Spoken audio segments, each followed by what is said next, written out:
வணக்கம். இது சுப்புடு சியாட்டில்ல இருந்து. வணக்கம். என் பேர் ஹேமந்த். சான் பிரான்சிஸ்கோ பே ஏரியால இருந்து. இது மணிரத்னம் ரெட்ரோஸ்பெக்டிவ். இன்னைக்கு நம்ம பார்க்க போற படம் காற்று வெளியீடை 2017ல ரிலீஸ் ஆன படம். அதை பத்தி ஒரு பார்வை. பிஃபோர் வி ஸ்டார்ட், நாங்க based on our previous episode we thought we'll have a little bit of a structure to it.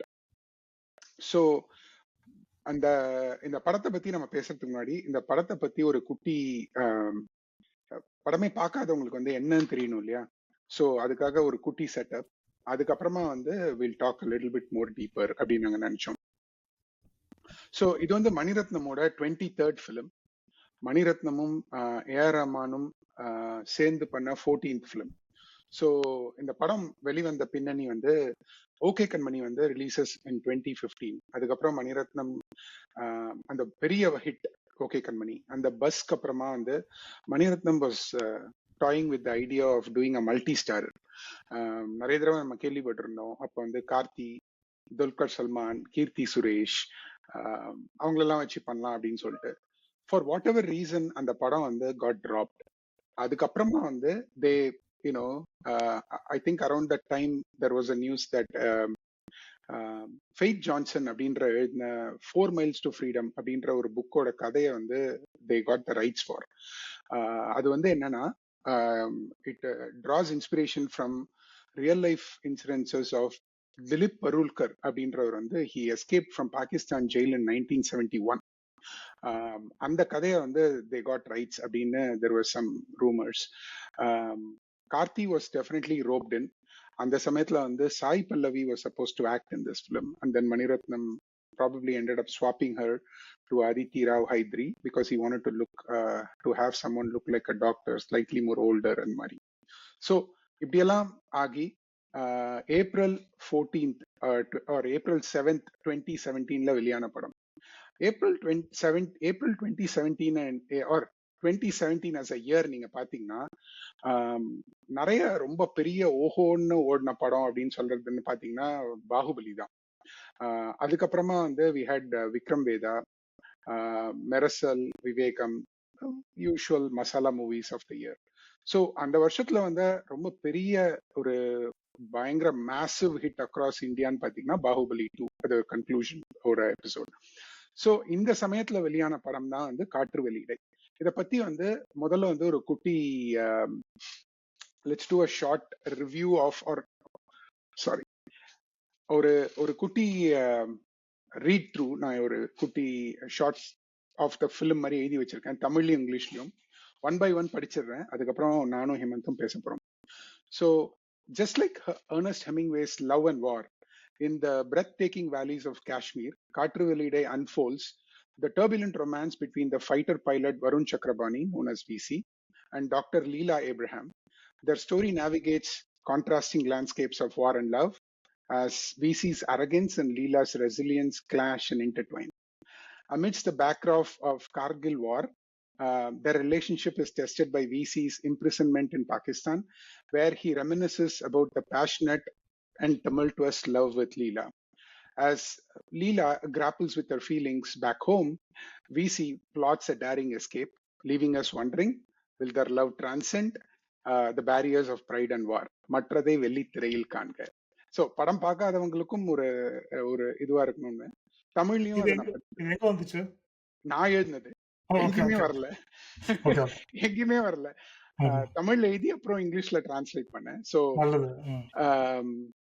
தமிழ்ல எர்னிங்ஸ் ஹெமிங்வே எழுதின காதல் மற்றும் போர், லவ் அண்ட் வார் அப்படின்னு எழுதின கதை மாதிரி காஷ்மீரோட பள்ளத்தாக்குல காற்று வெளியீடை ஒரு போர் விமானி வருண் சக்கரபாணி அப்படின்ற விசி அப்படின்ற அழைக்கப்படுகிற வருண் சக்கரபாணிக்கும், அதாவது கார்த்திக்கும், டாக்டர் லீலா ஏப்ரஹாம், அதித்தி ராவ் ஹைத்ரிக்கும் நடக்கிற ஒரு கொந்தளிப்பான ஒரு கதை.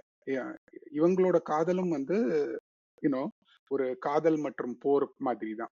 ஏன்னா விசியோட திமிரும் லீலாவோட விட்டு கொடுக்காத ஒரு வலிமைன்னு சொல்லலாம், இல்ல ஸ்ட்ரென்த்னு சொல்லலாம், அதுவுமே ஒரு காதலும் மோதலும் தான். ஸோ இந்த கார்கில் போரோட பின்னணியில நடக்கிற இந்த கதையில பாகிஸ்தான்ல விசி அதாவது வருண் சக்கரபாணி சிறைப்பிடிக்கப்படுகிறார்.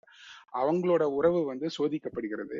அப்போ வந்து ஆம், அப்போ வந்து அங்க அந்த பாகிஸ்தானோட ஜெயில்ல அவருக்கும் லீலாக்கும் இருந்த அந்த உணர்ச்சிகரமான ஒரு அதற்கு கொந்தளிப்பான காதலை வந்து அவர் நினைவுபடுத்துறார். வீட்டில் இருக்கிற லீலா வந்து அவங்களோட எமோஷன்ஸோட உணர்வுகளோட போராடுகிறாங்க. ஸோ விசி வந்து சிறையில இருந்து தைரியமாக தப்பிக்க திட்டம் போடுறார். அப்போ அவங்களோட காதல் வந்து அங்க நடக்கிற போர் அதை தாண்டி வெல்லுமா வெல்லாதா அப்படின்றது தான் இந்த படத்தோட மிச்ச கதை. So I pass there. Hemanth, உங்களோட initial thoughts of first time வாட்சிங் காற்று வெளியிட என்ன? நீங்க சொன்ன படத்துக்கு எனக்கு சம்மந்தமே இல்லைன்னு அப்படின்றது தான் பிரில்லியன்ட் சம்மரி பை த வே. எனக்கு தோணுனது என்னன்னாக்க இது வந்து என்ன படம் புரியல எனக்கு ஆக்சுவலா முதல்ல சொன்ன மாதிரி. And one of the feedback many people had அந்த படம் வந்த புதுசுல என்ன சொன்னாங்கன்னா, டேய் இது லவ் ஸ்டோரின்னு நினைச்சேன், ஏதோ வேற ஏதோ கதையை காமிச்சிருக்கீங்களே எங்களுக்கு அப்படின்ற மாதிரி தான் வந்து நிறைய பேர் reacted to it. And I think fault lies with the marketing team. யார் பண்ணாங்களோ நீங்க வந்து அதித்தி ராவ் ஹைதரி வந்து இன்ட்ரோடக்ஷன் சீன் அது அப்படியே வந்து அந்த அந்த ஸ்னோல அப்படியே அவங்க வர்றது வந்து காமிச்சிட்டு, I think that was the first promo right, like you know yes yes, ஆமா. அந்த மேல ஸ்னோ இருந்து ஒரு அப்படி ட்ரோன் வரும், ஷாட், அப்புறம் ட்ரோன் ஷாட் ஸ்னோல இருந்து ரிவீல் ஷாட். அந்த மோகம் இருக்கும்போது, and it felt like a very romantic, or like, you know, a story that was more on the romance side and less on the psychological warfare between the two அப்படின்ற மாதிரி ஒரு இல்லாம திடீர்னு காமிச்சிட்டு அதுக்கப்புறம் வந்து நிறைய நிறைய confusion. But main thing for me is the dialogues did not work. யூஸ்வலா இந்த மணிரத்னமோட அந்த ஃப்ளவரி டயலாக்லாம் இருக்குல்ல, டாக்டருக்கு கரெக்ட், சொன்னா புரியாதா, கரெக்ட். கம்பவுண்டருக்கு இதெல்லாம் ஃபீலிங்ஸ் இருக்காதா, இந்த இது வந்து it work. Usually when it clicks, it really clicks. அலைப்பாயுதல் அதெல்லாம் நிறைய வரும், அதெல்லாம் வரும் இந்த ரொமான்ஸ் கரெக்ட். மூவிஸ்லாம். இந்த படத்துல வந்து இது ஆர்ஜே பாலாஜியோட ஒரு ஒரு ஒரு டயலாக் பாரோ பண்ணாக்க 10 ஜோக் அடிச்சா ஒரு ஜோக் ஒர்க் ஆகும் அப்படின்ற மாதிரி. only few places it clicked, but mostly it was like off மாதிரி வந்துருந்தது. But over time my opinion of the movie has changed significantly. Very good. Okay. So முதல் தடவை வந்து நான் எதிர்பார்த்தது இந்த படம் வந்து, அகைன் நீங்க சொன்ன இதை நான் கண்டிப்பா ஒத்துக்கிறேன். மணிரத்னமோட மார்க்கெட்டிங் வந்து நிறைய தடவை வந்து ஹஸ் பீன் அ மிஸ்டெப். உதாரணத்துக்கு Kaadhal was a great example, Kadal was a great example of misstep of marketing. இந்த படத்துலயும் அதே மாதிரி தான். பட் ஆனா எனக்கு வந்து முதல் தடவை பார்த்த போது வந்து என்ன ஒரு ப்ராப்ளம்னா, நான் வந்து என்னோட சின்ன பையன், என் பையனை கூட்டிட்டு போயிருந்தேன். அவன் 8 வயசு. அவன் all is looking for is just some action. So அவன் வந்து he's reacting a lot to Karthi ஜெயில இருந்து தப்பிக்கிறது, அதெல்லாம் வந்து is all reacting. Everything else fell flat. எனக்கு வந்து டெஃபினெட்லி அந்த மார்க்கெட்டிங்னால இந்த படம் அஃபெக்ட் ஆனது, எனக்கும் அஃபெக்ட் ஆச்சு தான் அந்த படம்.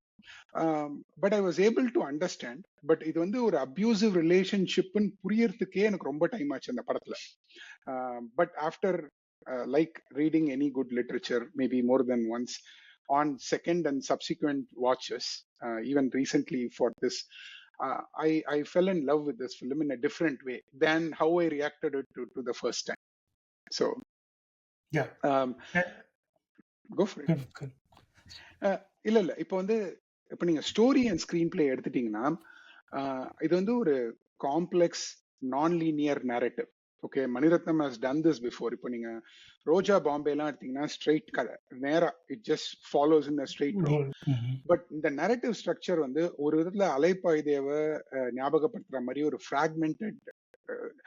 அலைப்பாயுதேல கூட வந்து Sreekar Prasad used ideas of, அவர் editor used ideas of slowing down ஒரு of the present in order to transform to the or past to the present, or present to past. இங்க வந்து அப்படியெல்லாம் இல்லவே இல்லை. It's like an abrupt cut and it like so Maniratnam expects you as without spoon feeding to actually show up on his idea and keep pace with it. Yeah Do you agree with it?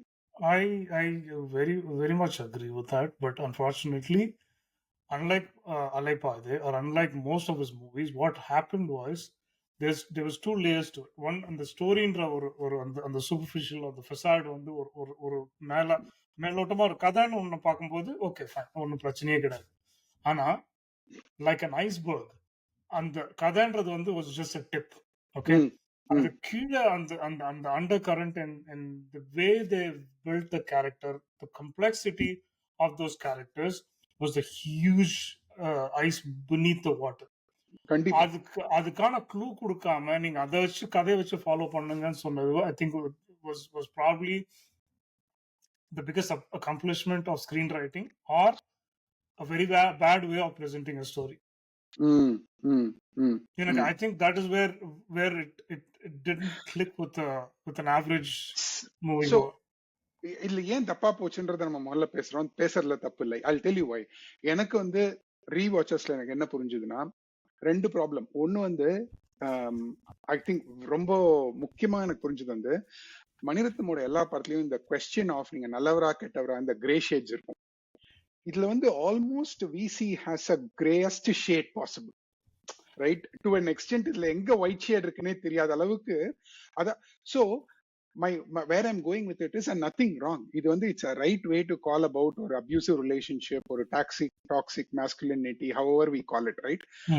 That you can see it in his families, அவங்க அப்பாவோட அவங்க அம்மாவோட அந்த ரிலேஷன்ஷிப்ல எல்லாத்துலயுமே அது தெரிஞ்சாலுமே I felt the fundamental problem other than marketing was casting Karthi.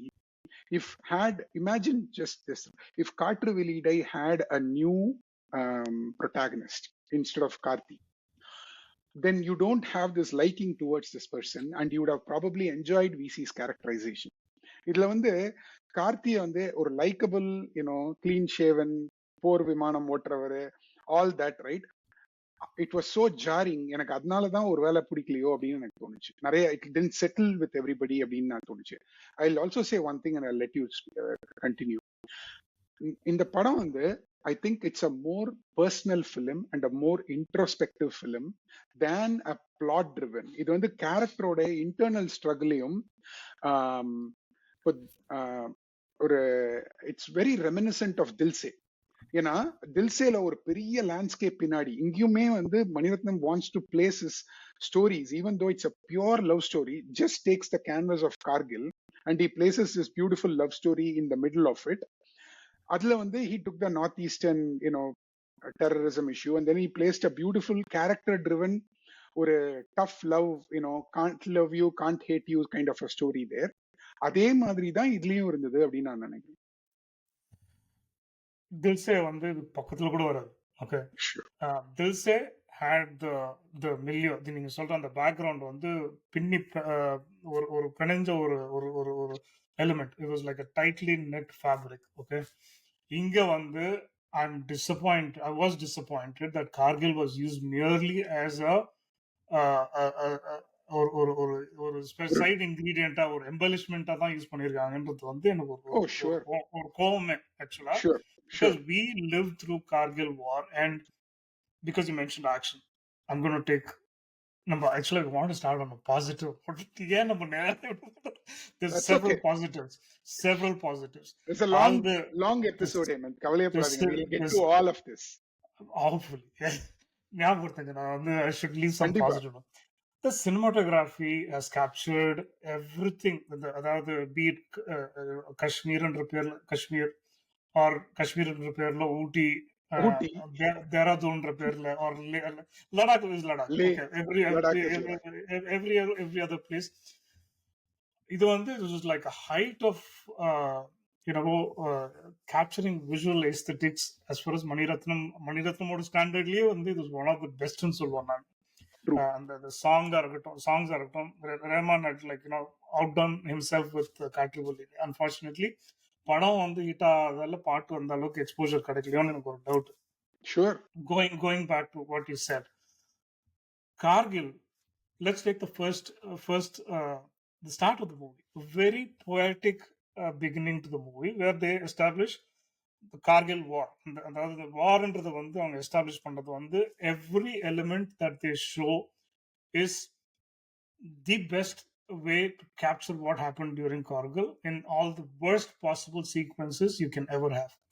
Okay. Editing / lack of action choreography. Sorry, action choreography சொல்ல மாட்டேன். The way it was edited into a sequence was jarring. ஏன்னா அப்போ வந்து டிவில பார்த்து வந்த ஒவ்வொரு நியூஸ் ஆர்டிகிளும் படிச்சு நம்ம தெரிஞ்சின ஒரு விஷயம் கார்கில் நடந்தது குயிக்கா சம்மரி பண்ணேன். I don't want to geek out on this. No, we should. So the Pakistani army with the militants had taken over some key peaks around Kargil War. Kargil. Okay. So what they had done was they had a very good advantage because in the winter time that they had moved in there, and then they had like set up bunkers on top of these hills. The Indian army tried to clear them out by first trying to attack running up the hill and got massacred because it was a ஒரு பயங்கரமான கஷ்டமான ஒரு வேலை. The Air Force had to come in, drop bombs on these peaks to kind of like eliminate or kind of at least reduce the power of these enemies so that the army can attack. Once they got there, the hand-to-hand combat basically it got into that level of fight. Okay, அப்போ வந்து அக்கௌண்ட்ஸ்லாம் சொல்லுவாங்க குடிச்சிட்டு the Gorkhas, right, they would drink, they would just remove their shoes and just run up the hill and fight the entire thing. இதெல்லாம் வந்து closest to possible reality was done by Mani Ratnam in this sequence. ஆனா அதை நீங்க பாத்தீங்கன்னாக்க ஒண்ணுமே புரியாது. Correct. விஷயம் தெரிஞ்சவனுக்கு ஒண்ணுமே புரியாது. விஷயம் தெரியாதவனுக்கு ஒன்றும் ஓகே அது ஒரு பயங்கர சூப்பரா இருக்கு. But if you know the reality what happen, it is so jarring the way. And again I'm saying Mani Ratnam is weak when it comes to action choreography. Sure. The way he sets up action. And நிறைய கோவம் வந்தா கோவம் வரட்டும், but ஆனா இதுதான் உண்மை. Okay, so I do want to say one thing. I think Mani Ratnamoட action வந்து especially இந்த இது வந்து was brilliant when it comes to கன்னத்தில் முத்தமிட்டால. there's a park sequenceல ஒரு the Sri Lankan army attack பண்ணும்போது இவங்க உள்ள மாட்டிப்பாங்க. I really felt that was almost in line with Spielberg's Saving Private Ryan. Yes. Yeah. But in fact அதே idea தான் I was expecting, that modernness in cutting of or the action choreography will be there in Ponniyin Selvan, by the way, but it didn't happen. But go ahead. So அது நான் ஏன் இவ்வளோ இது சொல்றேன்னாக்க இது வந்து it was poetic because ஒரு வார்த்தை கூட யாரும் பேசவே மாட்டாங்க until he gets captured. Basically he's flying a sortie there to neutralize the enemy. He gets shot down and then he gets captured. ஒரே வார்த்தை, அதாவது ஒரு எக்ஸ்பிரஷன் தான் வருமே தவிர everything is shown as just sequences. But Kargil எப்பலாம் வருது? 1999. இல்ல எப்பலாம் வருது படத்துல அப்படின்ற நான். Oh, ஆமா. I didn't come after that. It only comes in, as it is used as a சும்மா நான் வந்து it drives some conversation, it drives some controversies, it drives some arguments and all of that. தேவையும் இல்லை, காமிக்கணும்னு அவசியம் இல்லை. But நான் என்ன சொல்றேன்னா இந்த கார்கில் நீங்க சொன்னதுனால I'm going to read some portion of ஒரு சுஜாதா வந்து wrote a book. எனக்கு when I started to watch the film எனக்கு இந்த புக் தான் ஞாபகம் வந்தது. Sujatha wrote a book called 14 நாட்கள். நான் வந்து சொன்னேன் இல்லையா, இவங்க they got a right for somebody else'sன்னு. பட் அது இல்லாம கார்கில மையமா வச்சு சுஜாதா, கார்கிலோ இல்ல அது இன்னொரு பாகிஸ்தான் வர மையமா வச்சு சுஜாதாவோட book call 14 days, where exactly like we see Kumarன்ற ஒரு squadron leader gets caught. Okay, I'm going to write 3-4 paragraphs from there. It's indulgence, but you would understand how a writer writes that scene, and I'm assuming Mani Ratnam took some inspiration from this to make it. Okay, so allow me to read this for a few minutes. Yeah, please. So Sultanra வந்து is like a Sultanra ஒருத்தர் வந்து பாகிஸ்தான்ல வந்து he's trying to shoot these guns for the flights that are flying above. Okay, so he's on the Pakistani side. He's on the Pakistani side. The Indian army flights are actually flying over Pakistan. They are trying to bomb them. So சுல்தான் மற்றவர்களுடன் பாலத்தின் மேற்புறத்தில் இருந்த பொழுது அவர்களே அந்த விமானங்களை பார்த்தார்கள். 3 விமானங்கள், இந்திய விமானங்கள் தான் அவை.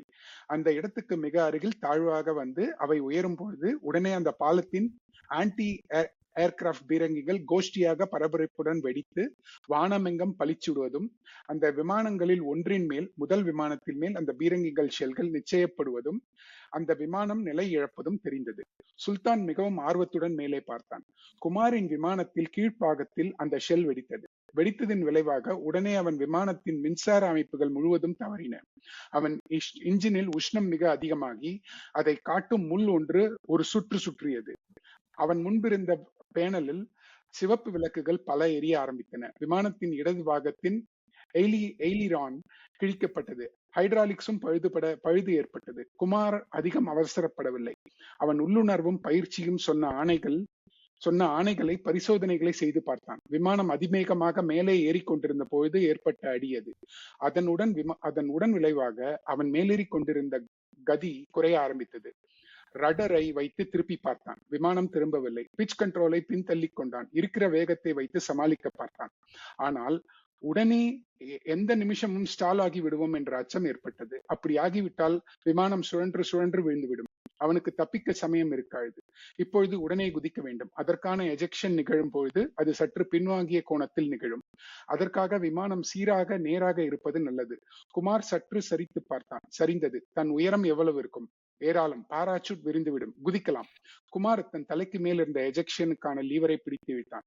அவன் உட்கார்ந்திருந்த சீட்டிற்கு கீழே அமைந்திருந்த காட்ரிட்ஜ் பற்றி கொண்டு விமானத்தின் மூடி முதலில் வெடித்து திறக்க, ராக்கெட் சாதனத்தால் அவன் ஆக்ரோஷமாக ஆகாயத்தில் எரியப்பட்டான்.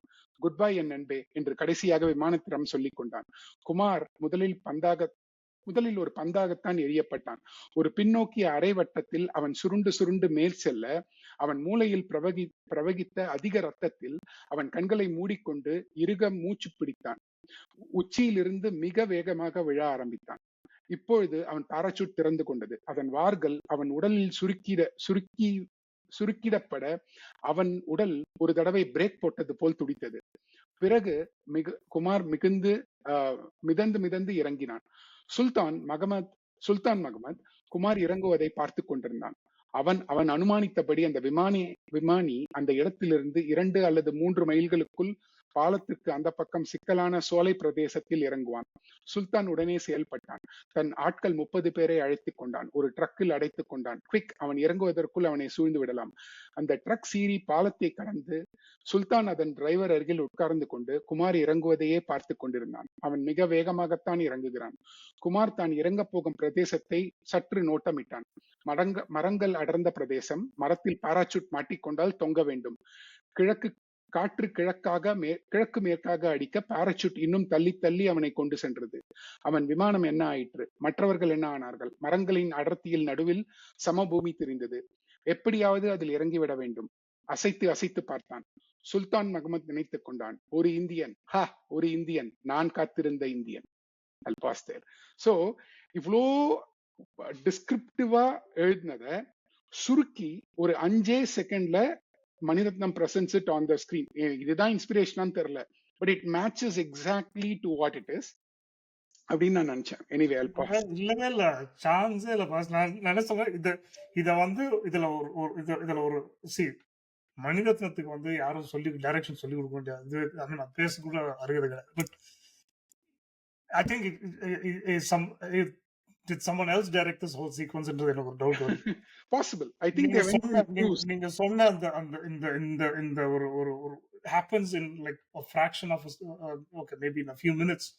The point of உங்க எல்ட்ரான் வந்து அடி வாங்குது, and then எஜெக்ட் பண்றீங்க, வந்து இறங்குறீங்க. சோ அந்த கண்ட்ரோல்ஸ் வந்து எப்படி அவன் மேனேஜ் பண்றான், how he is trying to position the aircraft before he ejectsன்றது வந்து எவ்வளவு கிளியரா போடுது. This is engineering point of view. ஒரு ஏரோநாட்டிக்கல் இன்ஜினியர் வந்து எவ்வளவு கிளியரா சொல்ல முடியுமோ. ஓகே, நீங்க அவ்வளவு கூட காமிக்க வேணாம். இது ஸ்கிரீன்ல எவ்வளவு நேரம் வருது தெரியுமா உங்களுக்கு? It is almost like a title. Forget title. அவங்க சண்டை போடுறது, அந்த அதாவது கிரவுண்ட் ஃபோர்ஸஸ் அட்டாக்கிங், இதெல்லாம் காமிக்கிறாங்க. பட் நான் என்ன சொல்றேன்னாக்கா, ரொம்ப அதெல்லாம் கூட விட்டுருங்க, ஃப்ரீயா விட்டுருங்க. ஓகே, இவ்வளவு காமிக்க வேணாம். அவன் பாராசூட்ல கார்த்தி வந்து drops on the snow, beautiful cinematography. அப்படியே அந்த ஐசிக்கல்ஸ் மரத்துல வெள்ளை கலர் மரத்துல வந்து அப்படியே உடைச்சு நீ வந்து falls. It's almost black and white, that scene is, right? Of course, yeah. Because there's no color there. There's lack of, and it's a very tense situation.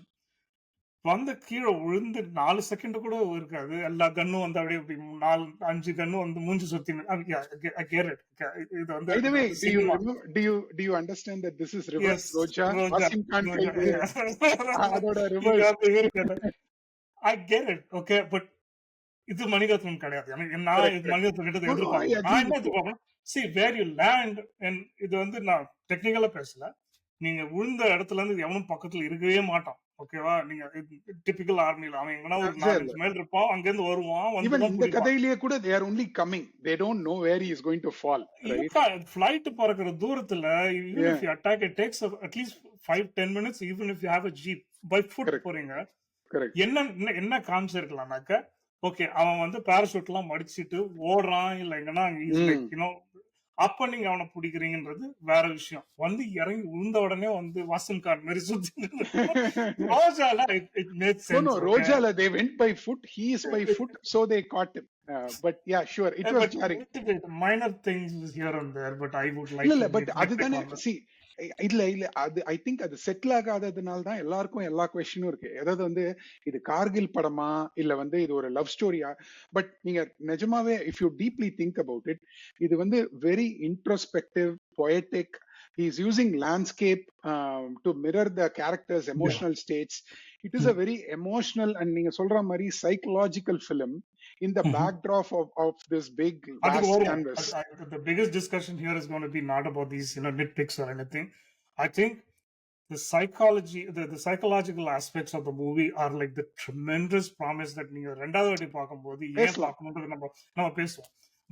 But நீங்க ஏன் இதை நான் இவ்வளவு தூரம் எடுத்துன்னு வரேன்னாக்க, Dil Se was a very tightly knit, integrated with the whole north east issue, right? Sure. அதாவது படிச்சவங்களுக்கு ஹிந்துல daily வந்து நார்த் ஈஸ்ட்ல அந்த டெரரிசம் பத்தி படிச்சவங்க, அந்த ஸ்ட்ரகிள பத்தி படிச்சவங்களுக்கு வந்து அது நல்லா புரியும். லைக் எந்த அளவுக்கு வந்து it was very, that was the main thing. The characters were basically like pawns in that story. இங்க வந்து turn the other way around. So not to argue this with you, Hemant, but Anna, think about it like this, right? As a director, you want to place your movies in this historical moments, even though you might want to talk about a small thing. See, இதுக்காக வந்து நிறைய முன்னெல்லாம் வந்து தமிழ் புக்ல எல்லாம் எழுதுவாங்க, காஷ்மீர்ல படம் எடுக்கிறாரு, ஸ்ரீலங்கால படம் எடுக்கிறாரு, இதுக்கெல்லாம் ஒரு முடிவு சொல்லணும். Why would Mani Ratnam tell a mudivu for all this, right? It doesn't have to, right? So No. as a storyteller, I am placing my story in this war-torn, ஒரு விமானப்படை இவனை பத்தி நான் சொல்றேன். இதுக்காக நான் கார்கிலோட ஹிஸ்டரி, ஜியோகிராஃபி, எண்டெல்லாம் நான் சொல்லணும்னு நீங்க எதிர்பார்க்க முடியாது. ஓகே, ஒரு போர் நடக்குது, அது ஒரு போர்னு சொல்லிருக்கலாம். இன்ஃபேக்ட் வந்து the movie starts by saying to the heroes of Kargil War. So கொஞ்சம் placement is wrong. Yeah. So okay. and usually Mani Ratnam is somebody who does not do these kind of mistakes, right? To actually pay homage and all that. He does a lot of in the mistakes, movie. By the way, படம் வந்து mostly is good, but அதுல நிறைய blunders நடக்குது. We'll talk about that. Right. You can't say this is because in a disappointment, Mani Ratnam doesn't have to show anything. Mani Ratnam doesn't owe crap to us. Okay, but என்ன முக்கியமான விஷயம்னாக்க, நீங்க கார்கில் சொல்றீங்க. Okay, தமிழ்நாட்டுல இருந்து இது நியூவான்ஸ்டா அணுகக்கூடிய ஒரே director or one of the key directors is Mani Ratnam. Correct. நீங்க வந்து அது வந்து ஒன்னு you can just have references and con. Fighter காமிக்கிறீங்க, காஷ்மீர் பாம்பு பண்ற மாதிரி காமிக்கிறீங்க, அந்த இது அவனோட கதை இல்லையா? அது எப்படி நீங்க சொல்ல முடியும்? இப்போ நான் வந்து இப்போ மெட்ராஸ் நடந்த ஒரு பெரிய ஏதாவது ஒரு ஹிஸ்டாரிக்கல் விஷயம் எடுத்துக்கோங்களேன். அதுல வந்து இப்போ லெட்ஸ் டேக் நேருக்கு நேர். ஓகே, வசந்தோட ஒரு படம். அதுல வந்து ஒரு குழந்தை காணாம போயிடுது. பட் அது வந்து மயிலாப்பூர்ல நடக்கிற ஒரு உற்சவத்துல காணாம போகுது. இப்ப மயிலாப்பூர் உற்சவத்துல வந்து எப்படி நீங்க வந்து தேர் வந்தது இது கரெக்டா காட்டலன்னா, கதை நடக்கிறதுக்கும் அது ஒரு ஹிஸ்டாரிக்கல் மொமெண்ட், அவ்வளவுதானே தவிர இது வருஷம் நடக்கிற ஒரு மொமெண்ட்ல அந்த குழந்தை காணாம போயிடுது. கரெக்ட், நியாயமான கேள்வி. ஆனா அது மயிலாப்பூர்ல தான் நடக்குது. அது ஏன் நீங்க மயிலாப்பூர்ல ஆரம்பிச்சீங்க? நீங்க மயிலாப்பூர்ல ஆரம்பிச்சுட்டு நீங்க வந்து எங்கிட்ட ஒரு ஷாப்பிங் காம்ப்ளெக்ஸ்ல வந்து நடக்குது, இல்ல ஏதோ ஒரு ஒரு ஒரு ஃபிஷிங் வில்லேஜ் காமிச்சீங்கன்னாக்க எனக்கு அதுக்கு சம்பந்தம் என்ன சம்பந்தம்? சி, நீங்க ஏன் மயிலாப்பூர்ல வச்சீங்கன்னு ஒரு காரணம் இருக்குல்ல. கரெக்ட். ஏன்னா அந்த வீடு மயிலாப்பூர்ல இருக்கு, அதனால அங்க காணாம போயிட்டாங்க. அந்த மக்களும் அந்த கேரக்டர்ஸும் அந்த சூழலும் எல்லாமே situated. Correct. it has to be part of that background. Right, அது right, எப்போ வராம தப்பி போதோ அப்போ வந்து கொஞ்சம் இட்ஸ் ஆஃப் கில்டர். அவ்வளவுதான் என்னோட sure, complaint. sure, but sure, again it's not even a complaint. I'm just saying sure, I sure. Think we are nitpicking a lot on this thing. Right, right, right, right, நான் right. ஏன் சொல்ல வந்தேன்னா Right, right. Screen play பத்தி உங்களோட இது என்ன? See, the movie runs 2 hours and 13 minutes or something like that. Okay. எனக்கு வந்து even on the first watch or on the recent watches, எனக்கு வந்து I thought it was very tightly done with nice very well done. spaced out. ரொம்ப it is ஏன்னா very well done. இப்பெல்லாம் வந்து நான் 2.75 மணி நேரம் படம் எடுக்கிறேன், 3 மணி நேரம் படம் எடுக்கிறேன், கார்கில் எடுக்கிறேன், ஓகே பெருசாக்கலான்றத விட படம் லிட்டரலா 2 மணி நேரம் தான். If you think about it. எனக்கு நான் அது போறதுக்கு முன்னாடி ஒரே ஒரு நிமிஷம் சொல்றேன். ஏன் வந்து மண்டலத்துக்கு இந்த கஞ்சத்தனம் எனக்கு புரியவே மாட்டேங்குது. Mm. Why doesn't he spend money on things that really need to be done right? Show Okay. me an example in Kaatru Veliyidai. So Kaatru Veliyidai வந்து I think they went to one of these Serbia. Serbia to shoot To shoot the flight. இந்த MiG எல்லாம் வந்து MiG 21, 27, something, they had to go there and shoot it. They never show the inside of the aircraft at all. Like Right. pilotன்றீங்க. ஆனா நாங்க You see பாக்குறது once in the Jugni partல வந்து you see him taking a toy flight. I've seen that in many flights. So what's the Right. point?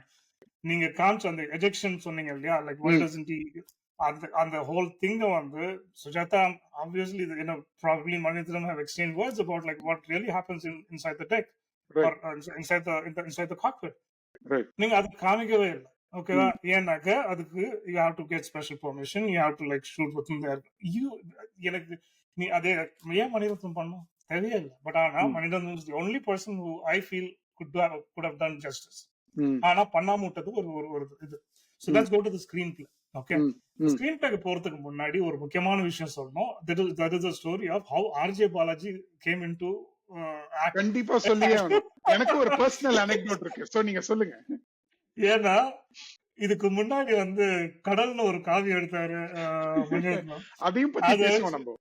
அதை வச்சு செய்யின்ட்டு RJ Balaji was கடலும் 120 ரூபாயும்னு he made அந்த made this ultimate roast on கடல். அதாவது his gist was this. Okay. அந்த அளவுக்கு நான் வந்து பெரிய ஆள் இல்லப்பா, நான் வந்து இது PhD எல்லாம் படிச்சுட்டு போய் படம் பாக்குற அளவுக்கு கடலுக்கே அது. ஓகே.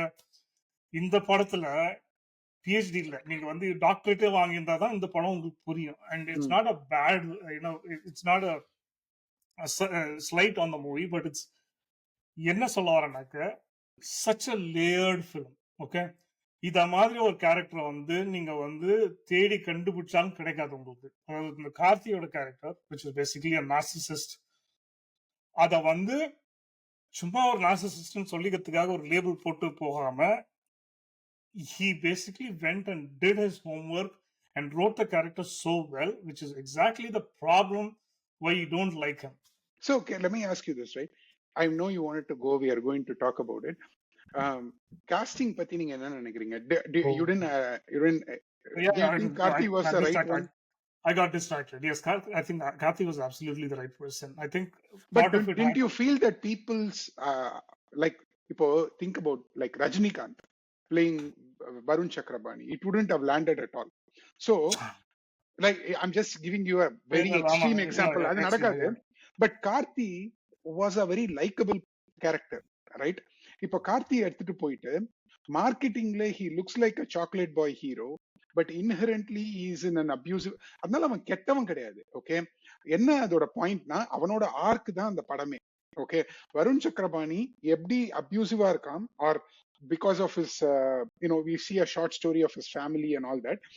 அவன் எப்படி வந்து how does he change into what he becomes at the end ன்றது அந்த ஆர்க் தான் அந்த கதை. அவனோட இன்டர்னல் ஸ்ட்ரகிள் தான் அந்த கதை, ரைட்? சோ அப்போ வந்து ஒரு லைக்கபிள் கேரக்டரை நீங்க மார்க்கெட்டிங்ல லைக்கபிளா காமிச்சு சி, அதுவும் வந்து தமிழ்நாட்டுல வந்து if you don't this is almost like பிளாக்கா ஒயிட்டா மாதிரி. அது வந்து நான் என்ன சொல்றேன்னா இது வந்து ஸ்ட்ராங் கிரே. அது ப்ராபப்ளி இப்போ imagine a new hero, don't you think it would have landed better, like a new face or something? It wouldn't have. But they wouldn't have pulled off. Now yes, they could have, but they could have.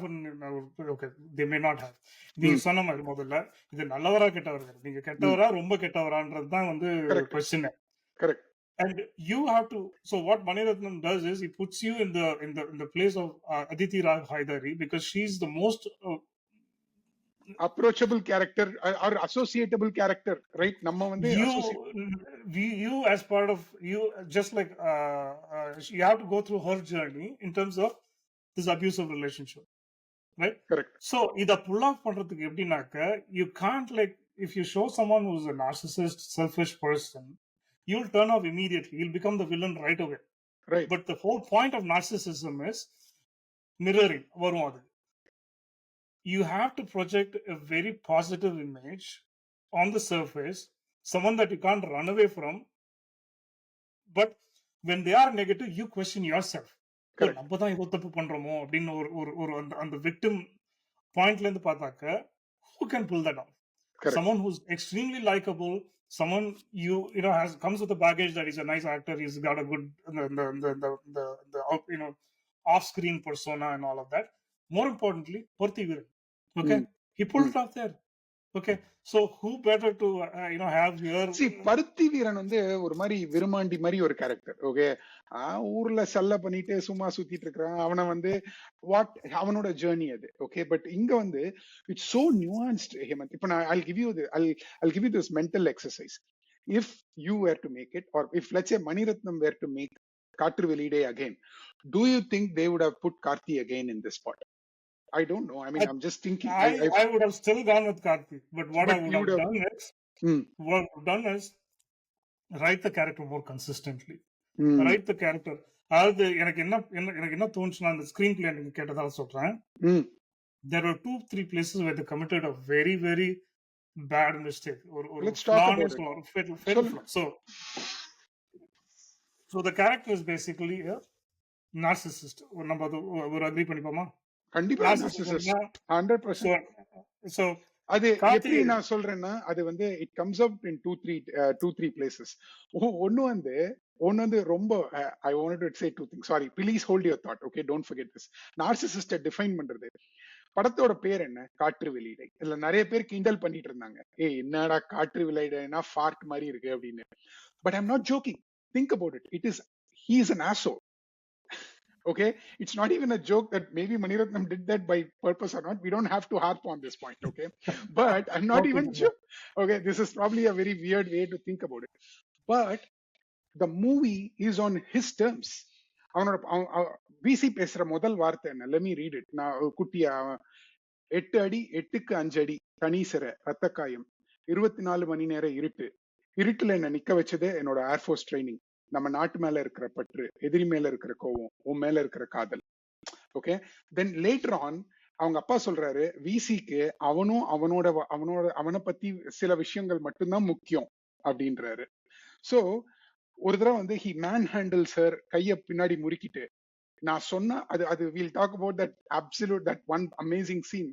So I agree that VC is a narcissistic person with a shade, with a facade on the face. I'll let you go, but I want to talk about how did Ravi Abraham like this narcissist? That's my question, but we'll come to that later. Yeah, no, that's definitely something that we need to discuss. Not just Ravi Abraham, every other officer him, exactly, ignores him, which is the inconsistency of the character, like very inconsistent of writing. From Mani Ratnam கிட்ட வரும்போது, கண்டிப்பா, okay, you have so much maturity to identify these nuances, but none of these officers, they could placement, yeah, that is the jarring part. They know he's a jerk. They all acknowledge it. It's they even say it. Everyone's constantly saying, this is wrong, this is wrong, this is wrong, this is wrong. No one, and here's the problem that I have. Okay, Ravi Abraham or the colleagues in the law, they're not just random officers who don't know Leela Abraham. Okay, they're all family because they all probably breathe together. They're trained together. They were all like fellow officers. அவன் ஒரு இல்லாத ஆபீசரோட தங்கச்சி அவங்களோட தங்கச்சி மாதிரி. Correct. இதுல வந்து ஒரு நீங்க இது நோட்டீஸ் பண்ணுங்க. அவனோட தங்க வந்து அவன் விசி கோஸ் டு டெல்லி, அவன் தங்கையை இப்படி பிடிச்ச உடனே அவன் சொல்லுவான், இப்படிதான் என் கையை எப்பவுமே முறுக்குவான் அரக்கன் அப்படின்வாங்க. So the terms that everybody uses is all pointing to him to be a narcissistic, toxic. So masculine இதுதான் பிரச்சனை. Masculine வரேன் நான். இந்த misogynistன்றது வந்து was the miscalculation that Mani Ratnam did ன்னு கூட சொல்லுவேன் நான்.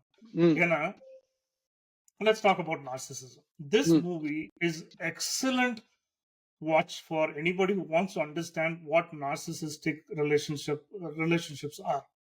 And I'm not a trained psychologist, psychiatrist, therapist. யாருமே கிடையாது நான். Okay. And I want you to promise, anyone who's listening, to promise that you're not going to go back and analyze your significant other on these terms. And I don't want to screw up any relationship, because I'm very sure many of us are narcissists and we don't even ம். Of realize different degrees. different degrees, sometimes even to the max, right? You are self-centered, you're egoistic, you lack empathy, you do not consider the other points, the person's view, you are manipulative to a point where it's kind of like dangerous.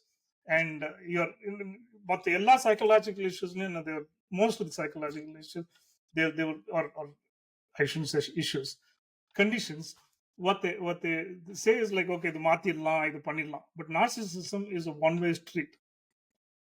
You are what you are, and you are a dangerous person in a relationship where all you're looking for is how do you keep the other person under control and in constant state of confusion. Okay, நிறைய terms வந்து இதை சுத்தி போட்டிருக்காங்க. I don't want to. No, This is go. not a this No, is not a you should. psychology one. It's not, but And it goes to say how the character is multi-layered here. oh, So I think you should say. it is very consistent with the narcissistic character, and it is the படத்தோட biggest win என்னன்னாக்க the way they've written this character in a story. Okay, ம். because இது வந்து ஒரு ஒரு clinical studyல வந்து நீங்க எழுதுறது ரொம்ப டாக்குமெண்ட்ரியா ஈஸி எழுதலாம். எழுதலாம். இதெல்லாம் அது ஒரு கதையில எடுத்துன்னு வரும்போது அந்த கேரக்டருக்கு வந்து ஒரு சில ட்ரீட்ஸ் கொடுத்து, அந்த கேரக்டர்ஸ் வந்து அவங்க அந்த கதையில ஒரு ஆளா இருக்கணும். அதே நேரத்துல and everything that they say and everything that they do has to tie back to that the underlying Correct. psychological condition that they have. Correct. அதுதான் இந்த படத்தோட பெரிய இது. Okay, and some of the few things. Okay, let's talk about the faces of a narcissist, or like the way they behave and how they've woven it into it. Number one, of course, subtletyயே இல்லாம பண்ண விஷயம் like mirroring. Okay, they talk about mirroring in psychology, where the other person basically says and does whatever you want to hear.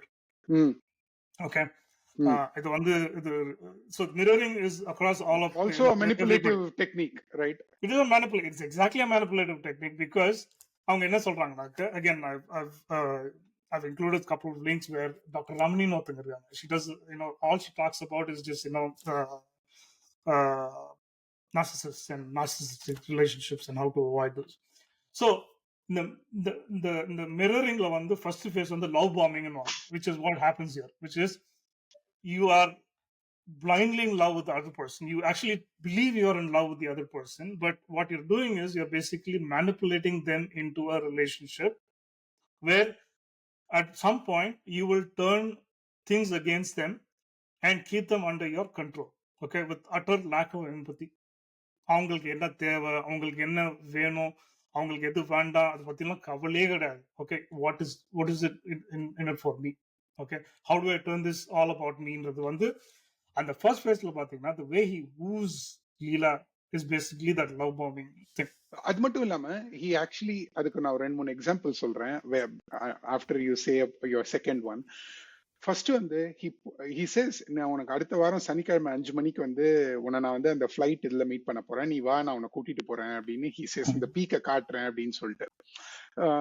And then as she comes out with her another colleague, doctor colleague, he rushes past in his jeep and says, எனக்கு தெரியல நீ 5 மணிக்கு வருவியான்னு எனக்கு தெரியல, check பண்ணிட்டு போலான்னு வந்தேன்னு சொல்லிட்டு before she says another word he moves past, right? And then இன்னொரு நாள், அதுக்கு முந்தின நாள் ஃபோன் பண்ணி he just teases her with the air fight ஓட சவுண்ட். அவ ஆபீஸ்ல இருக்கும்போது வந்து ஃபோன் பண்ணி he doesn't utter a single word, almost like a teasing and a tempting one to say, ஞாபகம் இருக்கா, நான் சொன்னேன் ஞாபகம் இருக்கா, but without words, right? Yes. So I think that's what you mean by love bombing. Yeah, the love bombing is அது வந்து basically love bombing is the first part of it, which is basically like நீதான் எனக்கு எல்லாமே. Oh நீ yeah, yeah. இல்லாம எனக்கு எதுவுமே Oh, கிடையாது அப்போ or like நல்லை அல்லை பாட்டு வந்து is like they it's, have hit the peak and they have hit the valley, and then he yeah. goes and apologizes as though he It really is means it. it is a seesaw. It is a seesaw, right? So the whole relationship என்ன நடக்கு so basically ஒரு toxic relationship driven by your constant need for you to kind of like validate yourself that you are you are driving this relationship. The other person வந்து ஒரு இதுவே வேல்யூவே கிடையாதுன்றது மாதிரி அது எல்லாருமே சொல்லுவாங்க. That is the beauty of the movie and that's also the fault of the movie. She says, right? ஒரு நாள் என்ன ராணி மாதிரி தலைமையில தூக்கி வச்சுக்கிறேன், இன்னொரு நாள் கீழே போட்டு மிதிக்கிறேன். Okay, and I think what turned off people about this movie was she has to be the dumbest doctor ever in this universe. Okay, But yeah, correct. But இதுதானே வந்து see it goes back to நம்ம பேசணும் ஆயுதத்துல வர Inba and Meera jasmine கேரக்டரும் அந்த மாதிரிதான். அவன் நினைச்சிருந்தானா Meera jasmine கூட walked away from Madhavan and gone to somebody else's hands any time possible.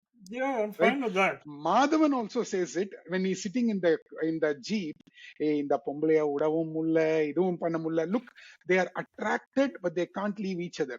Manisha Koirala at the end of Dil Se cannot let this guy go, this Verma, but is also attracted, but she knows she's going to be the human bomb, right? So it's almost like this is probably the meaning of love, Hemant, or whatever, you know. அதையும் ஒரு dialogue ஒண்ணு வச்சிருப்பாங்க. அது ஏன் இலியாஸ் அப்படின்னு சொல்லிட்டு the other doctor அவங்க இவங்கெல்லாம் எங்க இருந்து பிடிக்கிறாங்க மணிரத்னம் ருக்மிணி அது வந்து ஒரு she's a dancer by the way. Dancer, Bharatanatyam dancer. But இவங்க எல்லாம் வந்து வேற எந்த படத்திலும் நடிக்க மாட்டாங்க, மணிரத்னம் படத்துல மட்டும் நடிச்சுட்டு போயிருவாங்க. ஐ திங்க் ஓகே, அது ஒரு complete different discussion, doesn't matter here. But she asked the question, right? Like love, that's why, you know, because Ilyas is always pining for after Leela. Ama, correct. Okay, there's no subtlety there, but அவங்களே வந்து அதை பேசி பேசி பேசி என்ன சொல்றாங்கன்னா ஆமா love, but I can't buy that. Okay, just லவ்ன்றது வந்து எப்படின்றது ஏன் சொல்லுவார்னா, இது மீரா ஜாஸ்மின் கேரக்டர் நான் எடுத்து is not a qualified doctor. Okay, இங்க this person's a doctor, okay, and she probably has heard about narcissism in multiple places, even if she's not trained to be a psychologist. இதுக்கு எனக்கு வந்து I think we need to discuss. I know you wanted to say other things about it. I wanted to discuss here.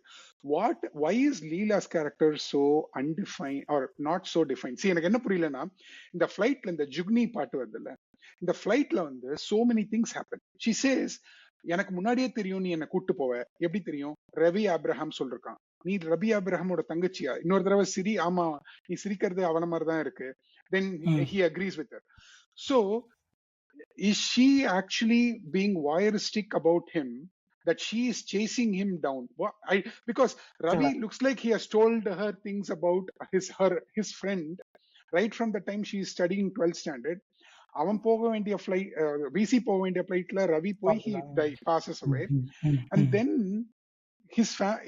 so then she decides that she says weird things like அப்பவே நான் தெரியும் நான் ஸ்ரீரங்கர் தான் வரப்போறேன்னு. So she's almost choosing him, and this isn't so அதனால தான் அவனை விட்டுட்டு போக முடியலையா ஹேமன்? இல்ல, I think it's the length of the love affair, right? See, friendன்றத விட Ravi's hero, okay? Correct. So VC is Ravi's hero, and he's been writing about him and like probably talking a lot about. So remember, this love story is not these few days or few weeks. அதுதான் கார்கில் நாடகத்துல 12வது ஆரம்பிச்சது அவளை பொறுத்த வரைக்கும், அவளுக்கு okay. And usually இந்த மாதிரி பார்க்காம வர காதல் வந்து is stronger than the one that, because you don't see the flaw of the other person, you kind of மனசுல வந்து you deify or like you create a kind of a larger than what it is actually in மாதிரி ஒரு love create ஆயிடுது இல்லையா? So she's in love with VC for almost 10 years. Exactly. 10 years இல்ல, 8 years, whatever it takes to complete your medical qualification and then practice. ஒரு 7-8 வருஷம் she's been in love with this guy, and she's already fallen in love, and for her to get, maybe that's why she can't go away from that love. But she of all people should know that it's not also. And here's the dumbest part of what she does. 2 times, not once, VC actually walks away. எப்போ ஆமா after the snowstorm ஒன்று வருது இல்லையா, right வந்த right உடனே he says correct இது work ஆகாதுன்னு நினைக்கிறேன் நான், and he correct does that very strange look. He has a very yeah strange, very maniac look on his right face, and he says இது சரிப்பட்டு வராது, ஐ திங்க் நம்ம பிரியணும்னு நினைக்கிறேன் போது she is the one who goes to Ladakh. Right Okay, correct தேடி தேடி like moth to Leh a or Leh she our Rukminiயோட she goes to Leh and says campus in Ladakh. right Ladakh yeah So but they she say Leh actually right but okay ரெண்டுத்துல okay. whatever So she is chasing after him, not him. Okay, so he probably is doing her a favor, or he probably is like playing with her. One of the two things. Maybe he's just trying to, manipulate her even further. But அங்கேயே வந்து the snowstorm approach ஆகுது and VC says snowstorm வருது இன்னும் 15 நிமிஷத்துல அது நம்மளை பார்த்து வரப்போகுது போலாம் வா. then she doesn't come, then he actually manhandles her. நீ என்ன இப்படிதான் பண்ணுவியா, ஆமா நம்ம போய் தான் ஆகணும். அப்புறம் தான் அந்த wiper shot comes in the snow and they seem to spend a lot of time in the snow and then they come back and all that.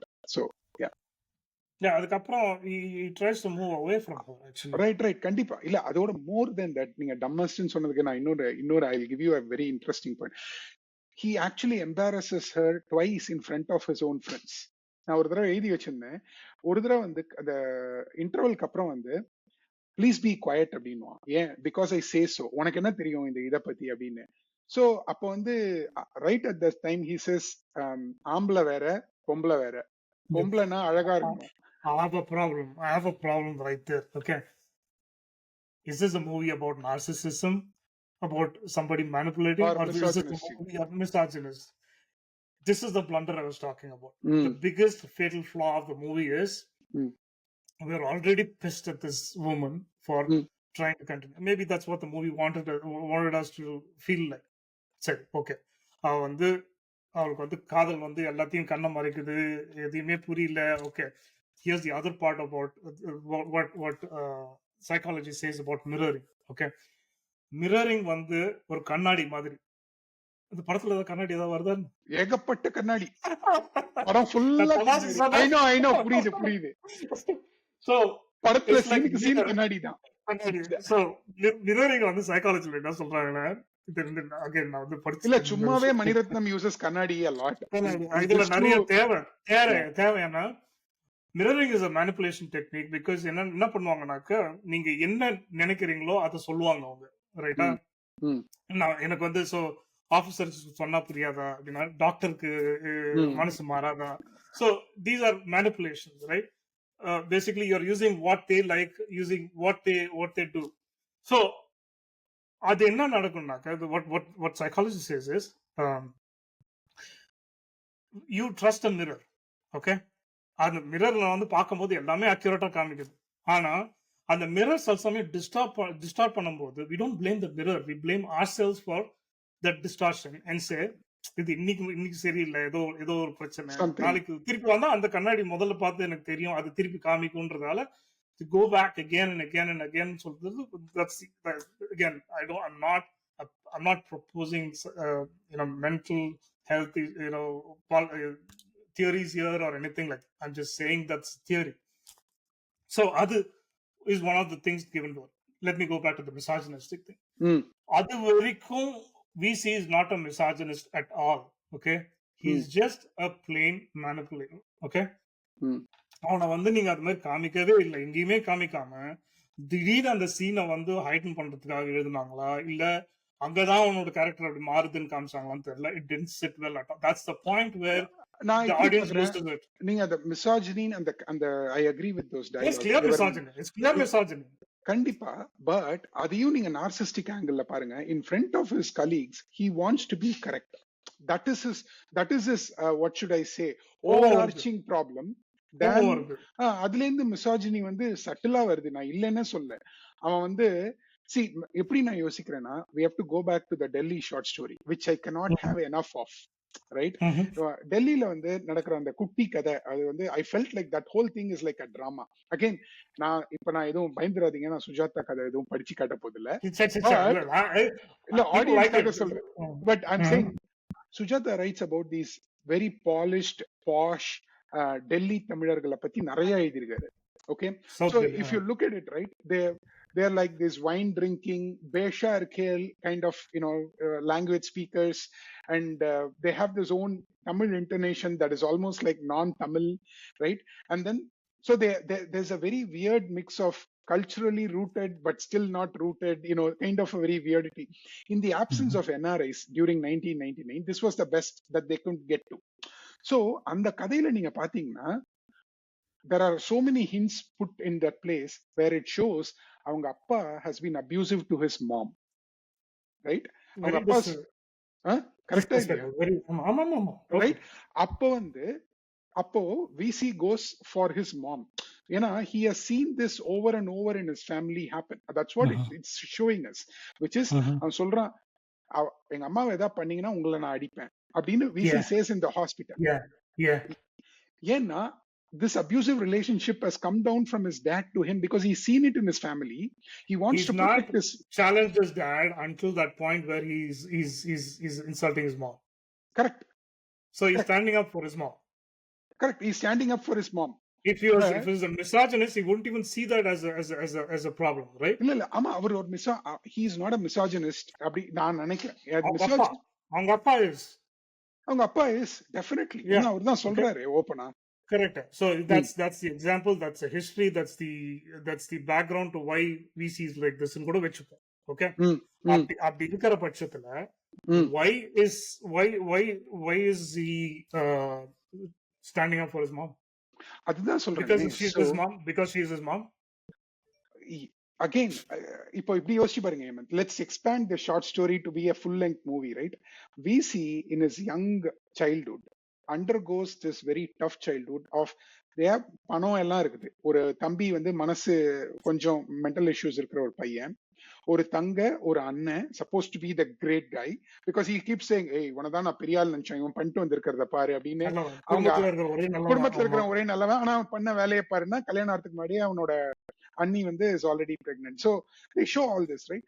But நீங்க அதுல பாத்தீங்கன்னா BC has seen this, that his dad do it to his mom, but mental condition is a mental condition. You may not be like, hey, அம்மாக்கு நீ பண்ணனால நான் என் விதத்துல நான் நார்சிஸ்டிக்கா பண்ணிரலாம், பட் ஆனா that's how I processed it. ஆனா கதையில அது ரொம்ப ஆடா தோணுச்சு. திடீர்னு பொம்பளைக்கு சில இடம் தான் இருக்குது, அழகா தான் இருக்கணும். எக்ஸாக்ட்லி. இது ரொம்ப ஆடா இருந்துச்சு. Like, and at that point what happens is that you as an audience have been holding off against VC to a point like, okay, பொறுத்து பாப்போம், நம்மளும் கிட்டத்தட்ட லீலா மாதிரி. Even if I was smitten by this guy, I would have walked out from that point. Okay, he's insulted her, like not just her intelligence. Okay, இத நான் so she puts it brilliantly. So basically what happens is they're having a conversation about whether the government should reveal that Pakistani missile attack brought down an AVAC or was it just an accident அப்படின்ற மாதிரி ஒரு discussion வரும்போது இவளுக்கு அங்க வேலையே கிடையாது. Okay, first of all வேலை கிடையாதுன்னா, again நான் மிஸ்ஆஜினிஸ்ட் கிடையாது. You wouldn't allow even if she's a military doctor, she doesn't have a place in a discussion where pilots in a dorm room.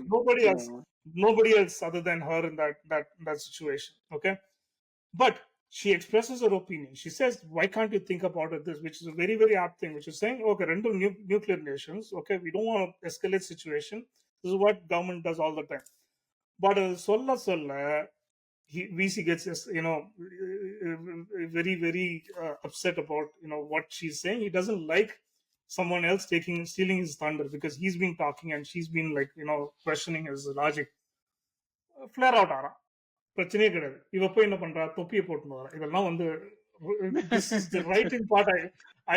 Yes, I get it. You need to make it really bad. You need to make it more dramatic. But come on, seriously.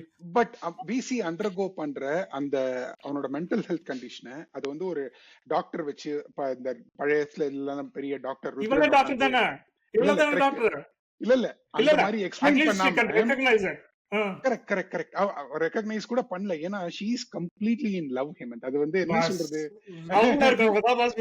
போனோம். So she might say, okay, N friends சொன்ன விஷயம், நான் ஒரே காலேஜ்ல தான் படிச்சோம் நாங்க, என் friends இது மாதிரி சொல்லும் போது, என் ஃப்ரெண்ட்ஸ் வந்து நான் எக்ஸ்போஸ் சி ஒண்ணுமே இல்லாம இன்ஜினியரிங் படிச்ச எனக்கே, ஒரு மெக்கானிக்கல் இன்ஜினியரிங் படிச்ச எனக்கே வந்து போது ஒரு டாக்டருக்கு இது கூட தோணலன்ற போது, it's okay. No, I'm talking கண்டிப்பா about வந்து I'm not talking about this. I'm not talking about technicality. நான் என்ன சொல்றேன்னா, the fan got turned off at that point. அந்த படம் பார்க்க ஒரு ஆடியன்ஸ் என்ன ஆச்சுன்னாக்க, இவன் சரியான லூஸ்ரா, இல்ல இவன் நீங்க கூட அவ்வளவு எப்படி தூரம் கூட அவ்வளவு தூரம் கூட நீங்க வந்து ரொம்ப அனலைஸ் பண்ணி இதெல்லாம் பேசுறீங்க மேம். ஒரு ஒரு நார்மல் மூவி வாட்சருக்கு I think they could not process what is Karthi's character.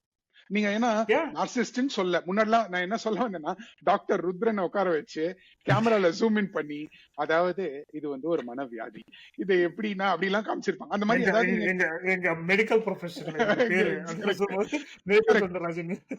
What we call it, நாங்க என்ன சொல்லுவோம்னா அப்படின்ற மாதிரி ஒரு ரைட். சி சிங்கப்பூர் ஜக்கல்ல வந்து கமல் ஹேட் திஸ் ப்ராப்ளம். குடைக்குள் மழையில வந்து Parthiban had a very similar, not narcissistic, but அப்போ வந்து there are ways to do exposition. And again, Mani Ratnam being Mani Ratnam doesn't want to say things out say loud, anything, yeah. Right? So that's the way he actually does things. And so அதுல ஒரு normal movie Gower just didn't understand what was going on அப்படின்னு நான் நினைக்கிறேன். Correct. இது வந்து I think they started, என்ன பொறுத்த வரைக்கும் at least I started disliking Leela more than this guy, because for me what I'm getting the sense is run இது ஒரு பேய் படத்துல காமிக்கிற மாதிரி தான். அங்க பேய் இருக்குன்னு தெரியும், அதுக்குள்ள ஏன் இப்ப கதவை தட்டுற, நீ ஓடுறது வந்து பண்ணாக்க நீ சாக வேண்டிய ஆள் தான் அப்படின்ற மாதிரி தான் நமக்கு தோணும். Right right. அது வரையும் இல்லாம இது எனக்கு என்ன ரியலி ரொம்ப பிடிச்சிருந்ததுன்னா, once you understood is narcissistic, it's beautifully shot on scene. எப்படின்னா, ஷீ கம்ஸ் டு ஹிம், அவன் ஏதோ ஒரு டாம் ரூம்ல இருக்கான், அவ வந்து ஐ திங்க் அவன் வந்து ஐ லவ் யூ சொல்ல வரான்னு நான் நினைக்கிறேன். She says I love you அப்படின்னு சொல்றா. அப்ப வந்து சொல்லவே மாட்டேன், நான் கேட்பேன் ஐ லவ் யூ, நிஜமாவா ஐ லவ் யூ. அவளை வந்து அவன் he is so happy that he is in control of her. அவனோட மனசுக்கு தோணுது, ஃபைனலி மாட்டிக்கிச்சு, என் கண்ட்ரோல்ல இருக்கான்னு சொல்லிட்டு அவ சொல்றா, நீ என்ன மேன் ஹேண்டில் பண்ணாம விடுன்றா.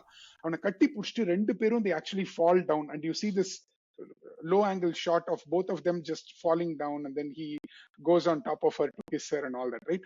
But நீங்க பாத்தீங்கன்னா அதுல வந்து ஒரு விதமான சாஃப்ட்னஸே இல்ல. It's very harsh in the way he handles and does all of that to her. So as a woman, as a doctor, as a smart human, she gets none of the clues. She goes closer into that, and அதாவது ஒரு vicious circle of சிக்கிக்கிட்டு, அதாவது I didn't get. So let's compare this to Iruvar, where Anandan was supposed to meet Kalpana in the Kovil to marry her. இந்த படத்துல வந்து VC says, நீ நாளைக்கு 5 மணிக்கு you come to the register office, and he just doesn't show up, right? என்னையா ஆச்சுன்னு ரெண்டு பெண்களும் they come back to them and ask what happened, right? VC says I forgot. At least Anandan says something like, எனக்கு ஏதோ meeting வந்துருச்சு, something he says, and she still also says same thing. Here he says I went to Delhi for a meeting. நீ சொல்லிருக்கலாமே, அவ வந்து கேட்பாவ I forgot. Like I forgot is like not a valid explanation to not getting married on a particular day. Yeah, and Mani Ratnam knows all along that this is going to be questioned. எப்படி வந்து இந்த மாதிரி character நம்ம வந்து இவ்வளவு தூரம் இழுக்க முடியும்ன்றத வந்து he knows that because he's creates this Ilyas character who's reflecting constantly that this is not the right thing to do. So right? What was the idea then? The idea is, hey, I'm writing this character, I know this is not right, but come along, okay, just come along. The ultimate breaking thing for me, okay, fine, you know what, you want to show this, you're showing a narcissist who reforms, who kind of changes his mind just because he was in a Pakistani jail. அது முதல்ல சொன்ன ஒரு dieback ஒன்று இருக்கு, முதல்ல சொல்லணும் தெரியுமா, 7 கடல் 7 மலை 7 வருஷம் தாண்டி தாண்டி வந்து நீ வந்து கேட்டனாக்க அப்போ வேணா மனசு மாறினாக்க நான் வந்து லவ் பண்றேன் அப்படின்றது வந்து கடைசியில அப்படியே சொன்னாலும் you will accept this guy. இல்ல அது மட்டும் இல்ல, அக்செப்ட் திஸ் கை கூட இல்ல, நீ அதுவே லோ பார். ஷீ சேஸ் விசி வந்தோன்னா நான் உன்னை கட்டி பிடிச்சிக்கிட்டுமான்னு கேட்பாங்க. She is the first one who asks. Okay, அது திருநாஜன் இல்ல இல்ல, நான் என்ன சொல்ல வரேன்னா, அதனாலதான் நான் நினைக்கிறேன் she is in just blind love for him for all along, because she says a couple of things. She says நீ திருப்பி டியூட்டில ஜாயின் பண்ணிட்டேன்னு நான் படிச்சேன். That means she's following him. She's stalking him. everything. Yeah, Basically Leela has been stalking VC right from the time her brother wrote about him when he's at 12th grade. She is still stalking him even though she's physically away. Yeah, she's stalking she totally deserves him. Sure, in all of its glory she deserves it. Okay, right or wrong, but அதனால தான் நான் சொல்றேன், the character is not inconsistent, it is just dumb and consistent. Like what இஃப்ன்றது கூட நியாயம். நான் சொல்றேன் இப்படிதான் இருக்காங்க ரெண்டு பேரு, அது அவங்க அப்படியே இது கதையா எடுத்துட்டு போய் அது ஏன் இவ்வளவு உட்காந்து லேயரா நீங்க தான் சார் லேயர் கொடுத்து லேயர் கொடுத்துட்டு விளையாடக்கூடாதுன்னா எப்படி அப்படின்ற மாதிரி தான் எனக்கு ஒன் திங் அகைன் மணிரத்னம் வந்து எந்த அளவுக்கு ஸ்மார்ட் ரைட்டர்ன்றது கடைசி வரைக்கும் வந்து மெயின்டைன்ஸ். தட்ஸ் த கோவம் வரது காரணம் அதுதான். அந்த இன்டெலிஜென்ஸ் எல்லாம் மற்ற இடத்துல யூஸ் பண்ண வேண்டியது. சோ கடைசியில கூட அந்த அந்த அந்த அந்த அந்த பொண்ணு வந்து நான் உங்களை எங்கேயோ பாத்திருக்கேன் இல்ல, ஒரு ஒரு ஒரு 7 வயசு பொண்ணு. Okay, you know she was pregnant. 4 வயசு எப்படி 7 வயசு இருக்க முடியும்? எப்படி 7 வயசு இருக்க முடியும்? அவ சொல்லுவா நான் உனக்கு 3 வருஷம் தேடினேன்றா. 4 வருஷம் அந்த பொண்ணை பார்த்து 4 வருஷம் தெரியாதா எனக்கு ஒருத்தன். அப்போ ஆனா he thinks she's married to somebody and it's somebody else's kid. He acts like that. Correct. Okay. Again, minor nitpick.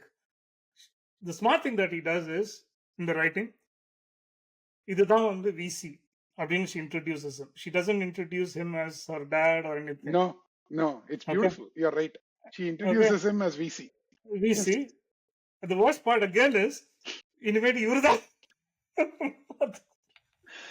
மனசு மாறிட்டாரு ஹேமந்த். ஏன்னா யோசிச்சு பாருங்க, வந்து 7 செகண்ட்ல தெரிஞ்சு 7 நிமிஷத்துல தெரிஞ்சிச்சு. லேண்ட்ஸ்கேப்லாம் மாறிடுச்சு, வேற விதமான லைட்டிங் வந்துருச்சு, வேற விதமான மியூசிக் வந்துருச்சு. அந்த சூரியன் வந்து பின்னாடி காமிச்சு அந்த லேண்ட்ஸ்கேப்ல வச்சு எது சொன்னாலும் இந்த முட்டா பசங்க ஒத்துப்பானுங்க. So let's talk about the interesting parts of the film. Right, now that we explored a lot, is there any other psychological angle that we should be missed talking about the film? Or there's a lot actually. Go for it. Is there இவன் ஏன் இந்த அளவுக்கு டம்மா இருக்கான்றது நான் இன்னொரு காரணமும் சொல்றேன். Okay, நான் again இதுல லீலா டம்மா one she should have seen the signs. If not, she should have at least asked somebody else about, like, okay, she's blindly in love, all of that. But she has to know the tools to deal with this. And so for example, they have another term called gray stoning. இதெல்லாம் வந்து ரீசெண்டா கத்து gray stoning into the gaslighting அவன் பண்றது. So basically explain பண்ண போறது இல்ல. gray stoning into என்னன்னாக்க they feed on your emotions. நீங்க கோவப்படப்பட இல்ல நீங்க வந்து கஷ்டப்படப்பட they use it as a fuel to manipulate you even further.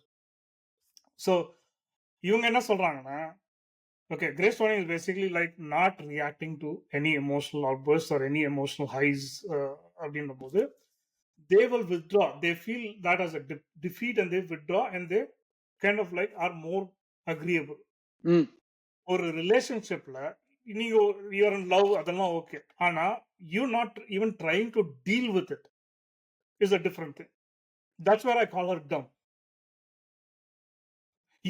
You as a doctor, anybody else I can understand, you as a doctor so at least know there are certain options to, okay, இவன் narcissist, இவன் வந்து இப்படி பண்றான், உன்னை அசிங்கப்படுத்துறாங்க, திருப்பி திருப்பி திருப்பி திருப்பி அசிங்கப்படுறான், உனக்கே தெரியுது, ஆனாலும் I'm caught as though it's like, you know, ஒரு ஒரு ஒரு விஷய சைக்கிள்ல மாட்டினேன், இதுதான் என் தலையெழுத்துன்றதுக்கு. இது என்ன 1940 வர ஹீரோயினா இல்ல 70 வர ஹீரோயினா? இது வந்து மணிரத்னமோட 2017 வர ஹீரோயின். அது ஒத்துக்க முடியல.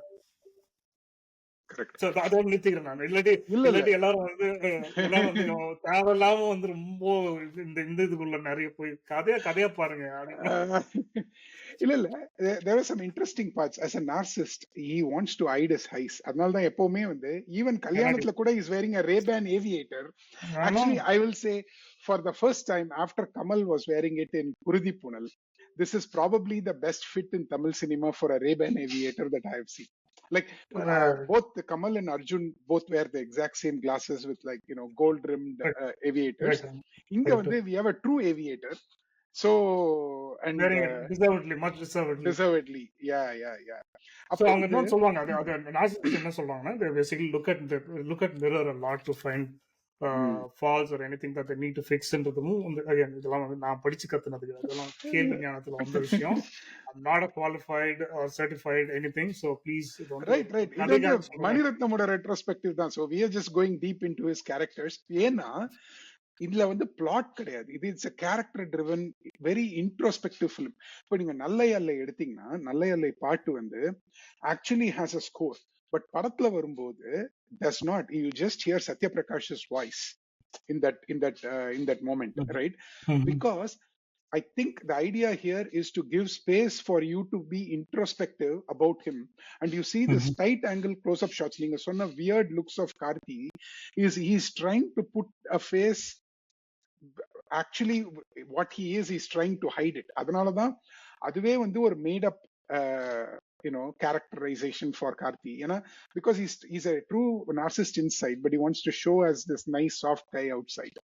So இது அது அந்த பார்ட்ஸ்க்குலாம் வந்து மணிரத்னம் வந்து ஹேட்ஸ் ஆஃப். அண்ட் அகைன் நீங்க சொன்ன நல்ல எல்லை கூட நான் வந்து தி யூனிக் திங் தட் மணிரத்னம் டஸ், படம் ஆல்பம் ரிலீஸ் ஆகும்போது ஒரு பாட்டு வேற மாதிரி இருக்கும், படத்துல வரும்போது கம்ப்ளீட்டா வேற மாதிரி இருக்கும். இங்க வந்து there's like no music, right? It's just the lyrics, just the words being spoken கூட சொல்லலாம் ஒரு அளவுக்கு. spoken தான், not even ஒரு பாட்டு ஒரு இந்த இதுல பாட்டு என்ன ஒரே ஒரு இதுனாக்க தலைவர் கொஞ்சம் பெர்ஃபெக்ஷன் பாக்குறவரு, காத்து சூரத் காத்து வீசுது பின்னாடி சுத்தி ஆனா மரம்லாம் அப்படின்னு.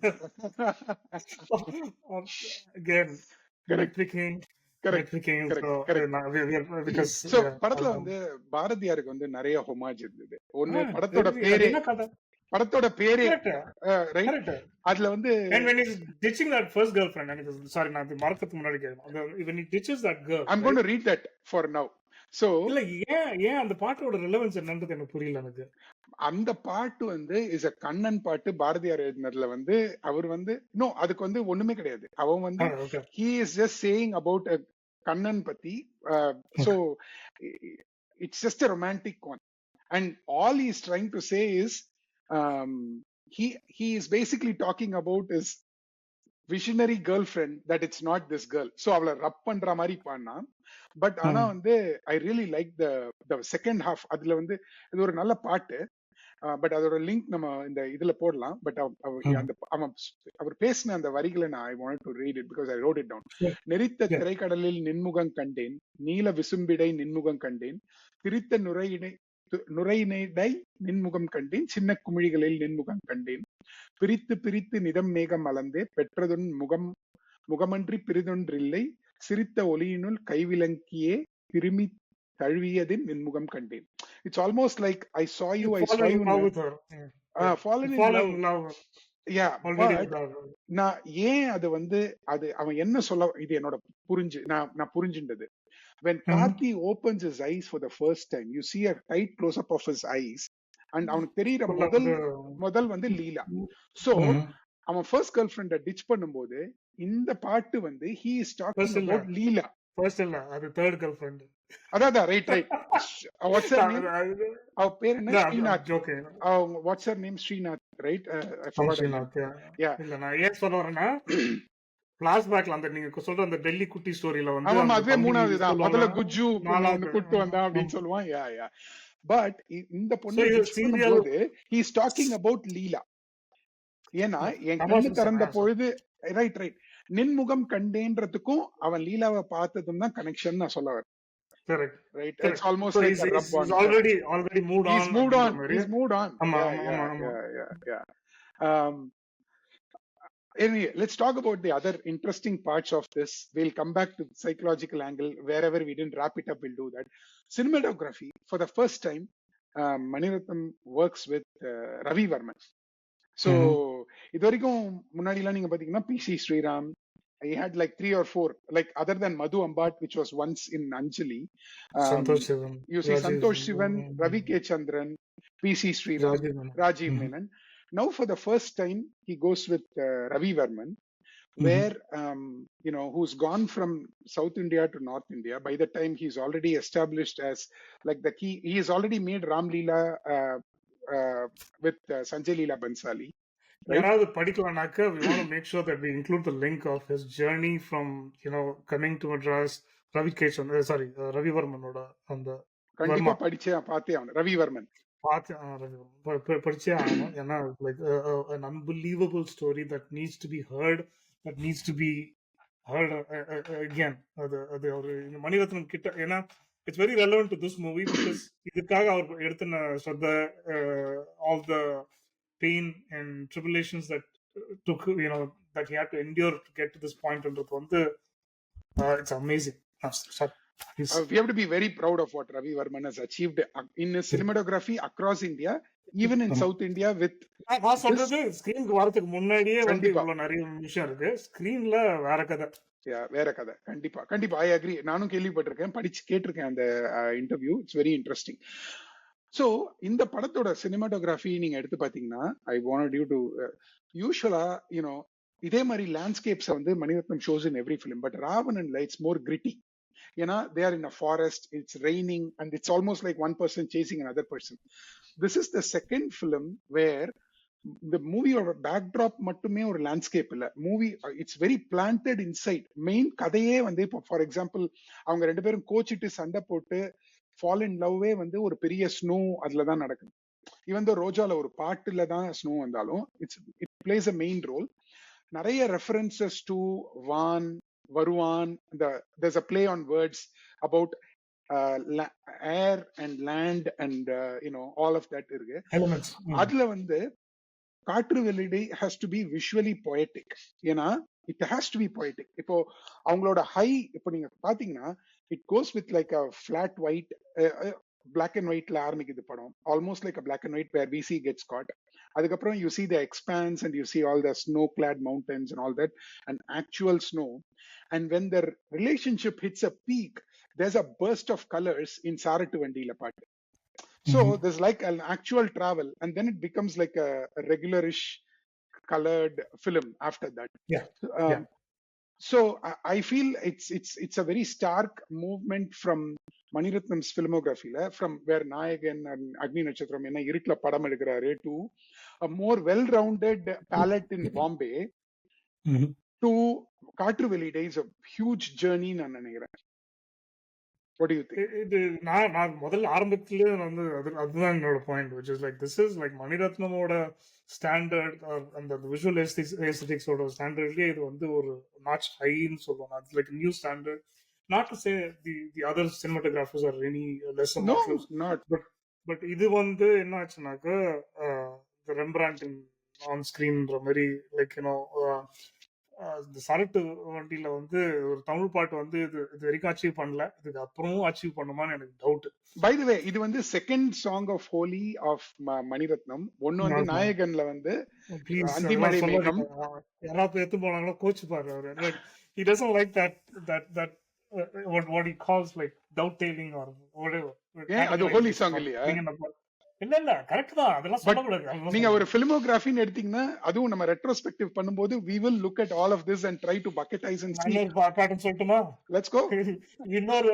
இன்னொரு first night song sung by the entire family.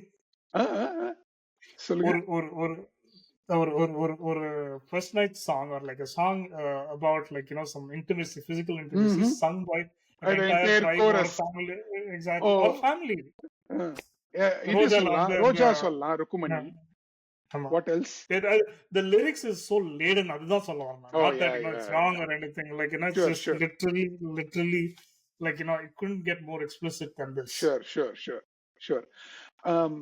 what do you think of the use of colors in the படத்துல, especially வந்து yeah, go. I'm pretty sure they have like a part of எனக்கு வந்து அது I couldn't even take it in. I still haven't taken it in completely. அதுதான். So அந்த இன்டர்வியூல அவர் சொல்லுவார் இல்லையா, அவருக்கு வந்து cinematography is driven strongly by paintings of Rembrandt, which is like all the shadows and the dark spaces and all of that. நீங்க shirt வண்டியில பாத்தீங்கன்னா it's got so much colors, but yet there's a lot of negative space, lot of it's not completely like bright like a holy படத்துல வந்து I think he also took something from the Deepika and அதான் ராம்லீலா இல்ல இன்னொரு படத்துல வந்து where he said like the ஹோலில வந்து he wanted to show the colors as they transition அப்படின்ற மாதிரி. தீபிகா படுகனோட சாங் அந்த இவன் ரன்வீர்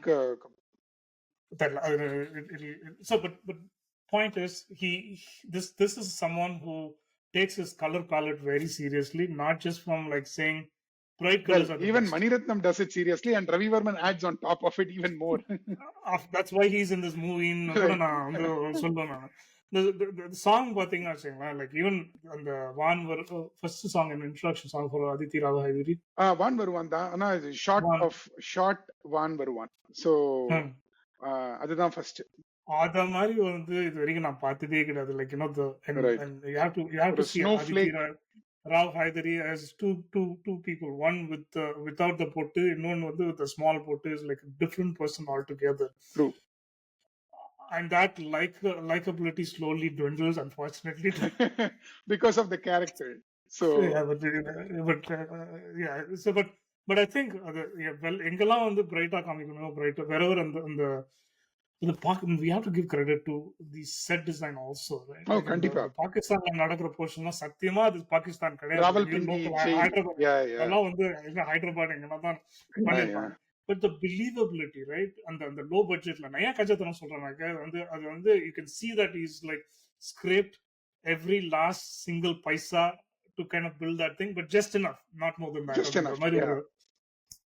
So அது anyway I want to say இல்ல சினிமாட்டோகிராஃபி அங்கேயும் வந்து முக்கியம்னு சொல்ல வரேன் நான். கண்டிப்பா எங்கெல்லாம் வந்து where it goes into the negative space, அதை வந்து கொஞ்சம் டார்க்கா காமிக்கிறது. whenever she is there it's usually bright. அந்த இதெல்லாம் வந்து நான் இன்னும் ஃபுல்லா அப்சர்வ் பண்ணல. சோ அதிக பிரசங்கத்தனமா எதுவும் சொல்ல வேணாம்னு பாக்குறேன். இல்ல but I feel and it's very naturalistic at some places but still very very beautiful. எப்படி சொல்லலாம்னா ஒரு மாதிரி lyrical and postcards, lyrical and fluid. நிறைய இடத்துல வந்து the camera is உதாரணத்துக்கு ஃபைனலா வர அந்த சேஸ் சீக்வென்ஸ் இருக்கு இல்லையா, where they try to escape from Pakistan into Afghanistan border. ஏன் வந்து ரஹ்மான் வந்து ஒரு ஜாலி ஒரு தனி மூட்ல போயிட்டாருன்னு நினைக்கிறேன். எனக்கு ரொம்ப பிடிச்சிருந்தது. எனக்கு வந்து அந்த எலக்ட்ரிக் கிட்டார் வந்து ரொம்ப almost that's like the sound of the film for me. I felt like ரொம்ப ஸ்விட்ச் ஆற மாதிரி இருக்கு எனக்கு. Oh yeah, sure. திடீர்னு வந்து டென்ஸா போயிட்டு இருக்கும், திடீர்னு பார்த்தா பயங்கர ஒரு upbeat music more. அவன் வந்து is trying to escape from Pakistan to Afghanistan. And is this supposed to be like a funny thing? Like I can get it if it's the introduction fight. Okay, திருடால எனக்கு கம்ப்ளீட்டா புரியுது. ஏன்னா அது வந்து it's an out and out like jolly adventure. இங்க it's a climax boss and you're like supposed to create that kind of like will he make it or will he not. When you have that music I know for sure he's going to make it. அப்ப என்ன tension எனக்கு. அது right correct. But ana வந்து I felt it was like a more blend of traditional and sort of modern themes that he used. Correct. அது ஏன் டக்குன்னு அந்த நீங்க படம் பாத்தீங்கன்னா அப்ரப்டா அந்த மியூசிக் வரும். It's almost like these are two different scenes and you know they had nothing to do with each other. You can cut it there and then play them as separate clips and Ramardo. But very symphonic. Let's talk about the score, right? Bayangara symphonic in some places, very muted in some places, and it's very more, I would say, more contemplative and mature. கடைசில தான் பேசுறேன், கடைசில பத்தி தான் right. புரியுது. Up until that point it's one of the ரொம்ப subtle, beautiful background வந்து is like very very very very apt for the movie. And songs நான் சொன்ன மாதிரி we are going to talk about it. The song வந்து பாத்தீங்கன்னா you can't believe. அதான் நீங்க நீங்க ஒரு நல்ல பாயிண்ட் சொன்னீங்க. அந்த படம் ஹிட் ஆனதுனால பாட்டு வந்து ரொம்ப தெரியாம போயிடுச்சு அப்படின்னு. எக்ஸ்போஷர் கிடைக்கல. லெட்ஸ் அன்பார்ச்சுனேட்லி ரீட் தமிழ்நாட்டுல மட்டும்தான் இந்த ஒரு கதை. பாட்டும் எடுத்து பாருங்க. இப்ப வான் வருவான் எடுத்தீங்கன்னா it's like a small slow ballet kind of thing. Then you have a tango கேலாயோ இல்ல board room dance, right? I don't think, again, another thing, you can never hear a Tamil tango song ever after that. Exactly. என்ன ஒரு beautiful orchestration And and அந்த art பாத்தீங்கன்னாக்க, I can believe I'm in that, the the officers boardroom. academy or like, Something that ball, the ballroom. ballroomல இருக்கிற, எனக்கு அப்படியே அதை எடுத்துன்னு வந்த மாதிரி ஒரு ஃபீலிங். தமிழ் படத்துல அது நடக்கவே நடக்காது. நடக்காது. கண்டிப்பா. ட்ரூ. And then என்னோட ரொம்ப favourite song which is ஜுக்னி, even though it's Punjabi lyrics, right? நீங்க தனியா கேட்டு பாத்தீங்கன்னா beautifully done, very well orchestrated and amazing. அப்புறம் then you have this magic called அழகியே. Except for that, and the rap or whatever, there's this girl singing some kind of a jingle on the side. Yeah. Why does Rahman do that? Rahman wants to layer. He wants to, sir. You just had payasam. He wants to deliver payasam and one rasagulla and one gulab jamun and one jalebi all for you. He just wants to layer it for you. இந்த பாட்டுல அது வந்து ஒரு கொஞ்சம் ஒரு மாதிரி அதுல இதுல கிடையாது, படத்துல கிடையாது. Okay, so Mani Ratnam agrees with me. Right. So okay, go on. அப்புறம் then you have அழகியே. இதுல என்னன்னா எல்லா பாட்டும் எழுதினது வைரமுத்து, இந்த பாட்டு எழுதினது வந்து Madan Gargi. So, of course, it's got English lyrics and all that to it. But I think Madan Karki did a great இது. When they asked Madan Karki இந்த பாட்டு எப்படி வந்ததுன்னு கேட்ட போது வந்து மதன் கார்கி செட், நான் வந்து நிறைய இதை வந்து மணிரத்னமோட டயலாக்ஸ்ல இருந்து தான் எடுத்தேன். நிறைய இது வந்து இது வந்தா ஃபோன் பண்ணு, கல்யாணம் பண்ணிக்க, ஓகேவா? So Maniratnam essentially the cue that was given to Karthi was he doesn't know the story. All he told was every line, this girl, they are going to have a chat. He didn't say this happens in 1999. Ivan cassette and cassette veetla po. There'll be a voice call and he's going to propose to her in a song. Every scene should make her smile, right? And at the end of it, she should just accept to the marriage. அப்போ ஒரு யூத்ஃபுல்லா வைப்ரண்டா எனக்கு ஒரு பாட்டு வேணும் அப்படின்னு சொல்லி, so அதுல பண்ண ஒரு பாட்டு தான் அழகியே. And I felt like everybody is there, like Haricharan is there, Sid Sriram is there, what's going on in this song abindra mari, there's like everybody going on. And then you have song is also shot really well. Oh, super பண்ணிருந்தாங்க. நம்ம நல்லா but இது வந்து this is the first song that came out, right? வந்து வரும்போது the first song that came out. And the other problem was also this song, ஏன்னா இது வந்து mental manadil mari, it almost sounded like mental manadil. This song didn't give us a hint of what was actually in the movie. It was like, oh, everything's fine, everything is honky dory ன்ற மாதிரி தான். This is a misdirection. Same problem with Kadal, right? You actually நெஞ்சுக்குள்ள, and then that song itself was not made for the hero heroine, it was made for Arjun and that other girl. This song didn't belong. Okay, things on this part of the part it belong. This is the one song that didn't belong. Idu and also the other song running one. அடுத்து வந்து சாரட்டு வண்டியில, which is actually sung by Rehaina, which is A.R. Rahman's sister, and ரொம்ப it's beautifully sung. எனக்கு ரொம்ப lyrics ரொம்ப பிடிச்சிருந்தது. Actually it was like எவ்வளோ ஒரு பியூட்டிஃபுல் லிரிக்ஸ்னா, example to even start with சாரட்டு வண்டியில சீரட்டொலியில, it's like as folk as you can get. But look at this, look at the make believe that Maniratnam builds here, right? There is this dance that is happening. First let's look at all the எந்த படம் எடுத்தாலுமே இந்த மாதிரி ஒரு make believe வந்து he builds, right? Or I will go back to and say the music video type song making, right? Everybody says started with Shankar. I actually say started with Mani Ratnam. எல்லாரும் வந்து they'll say சிக்குபுக்கு ரயில் எல்லாம் music video மாதிரி இருந்தது. But go back to அக்னி நட்சத்திரம் and say ராஜா ராஜாதி ராஜா, அதுதான் music video, right? அந்த அதுலயே ஒரு ஸ்டார்ட், ஒரு பிகினிங், ஒரு எண்ட் இருக்கு. லைக் நடுவுல வந்து he actually sees all this girls walking by and then there is like this humming in that song and then there's a complete, இப்போ நீங்க சுந்தரி எடுத்தீங்கன்னா he goes through this war, he's alone, then he fights the war, he wins, he comes back.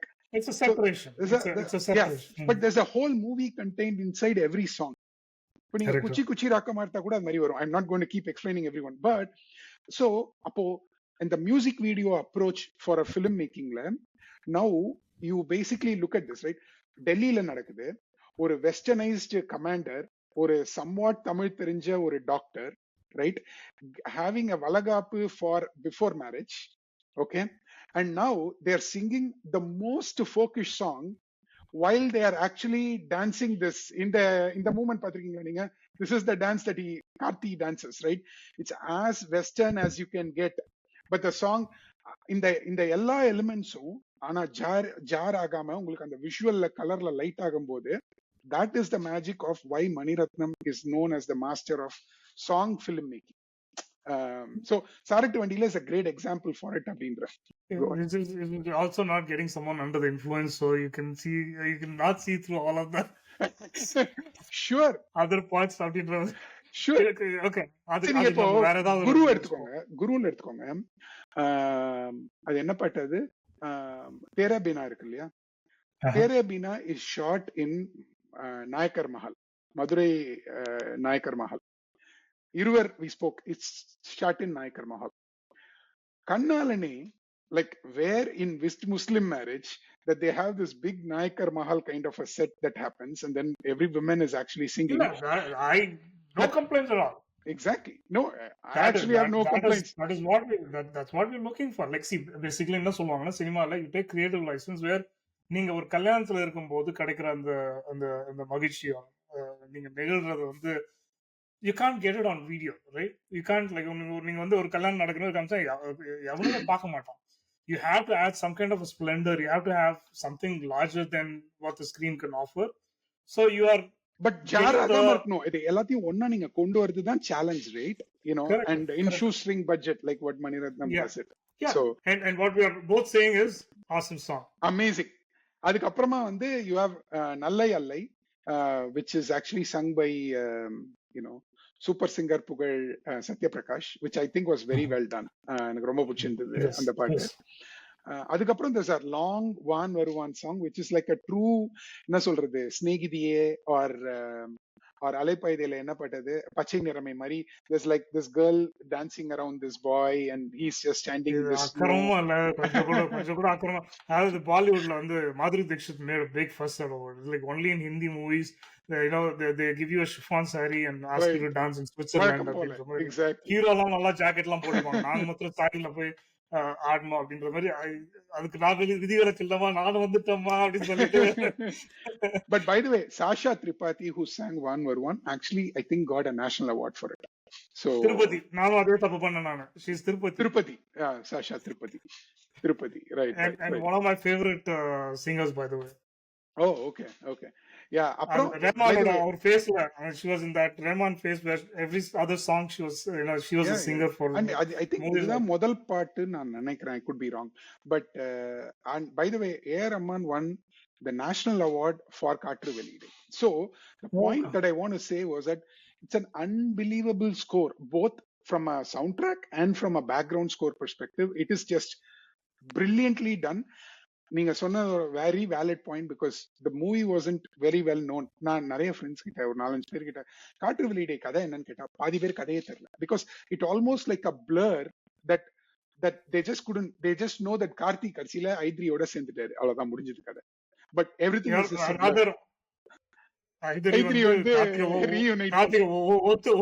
அதுதான் வந்து கதை. But இவ்வளவு நேரம் எங்களை வந்து மென்டல் டார்ச்சர் பண்ணிட்டு கடைசியில வந்து இப்படி சொல்லிட்டீங்களா அப்படின்ட்டு. சார், அதாவது ஜேகேபி இப்படி பண்ணலாமா அப்படின்ற வந்து நம்ம வந்து அது மாதிரி கேட்கிற கேள்விதான் நம்ம வந்து மணிரத்னத்துக்கிட்ட கேட்க வேண்டியதா போச்சு நிறைய பேருக்கு. And I think he got more flack than he deserved கூட சொல்ல இந்த படத்துக்கு. ஏன்னா எல்லாரும் வந்து மணிரத்னத்தை அப்ப திட்டினது என்னன்னா, how can he present such a toxic character and expect us to, you know, like the movie அப்படின்றது வந்து அதுல என்ன மறைஞ்சு போச்சுனாக்க, the complexity of the character was lost.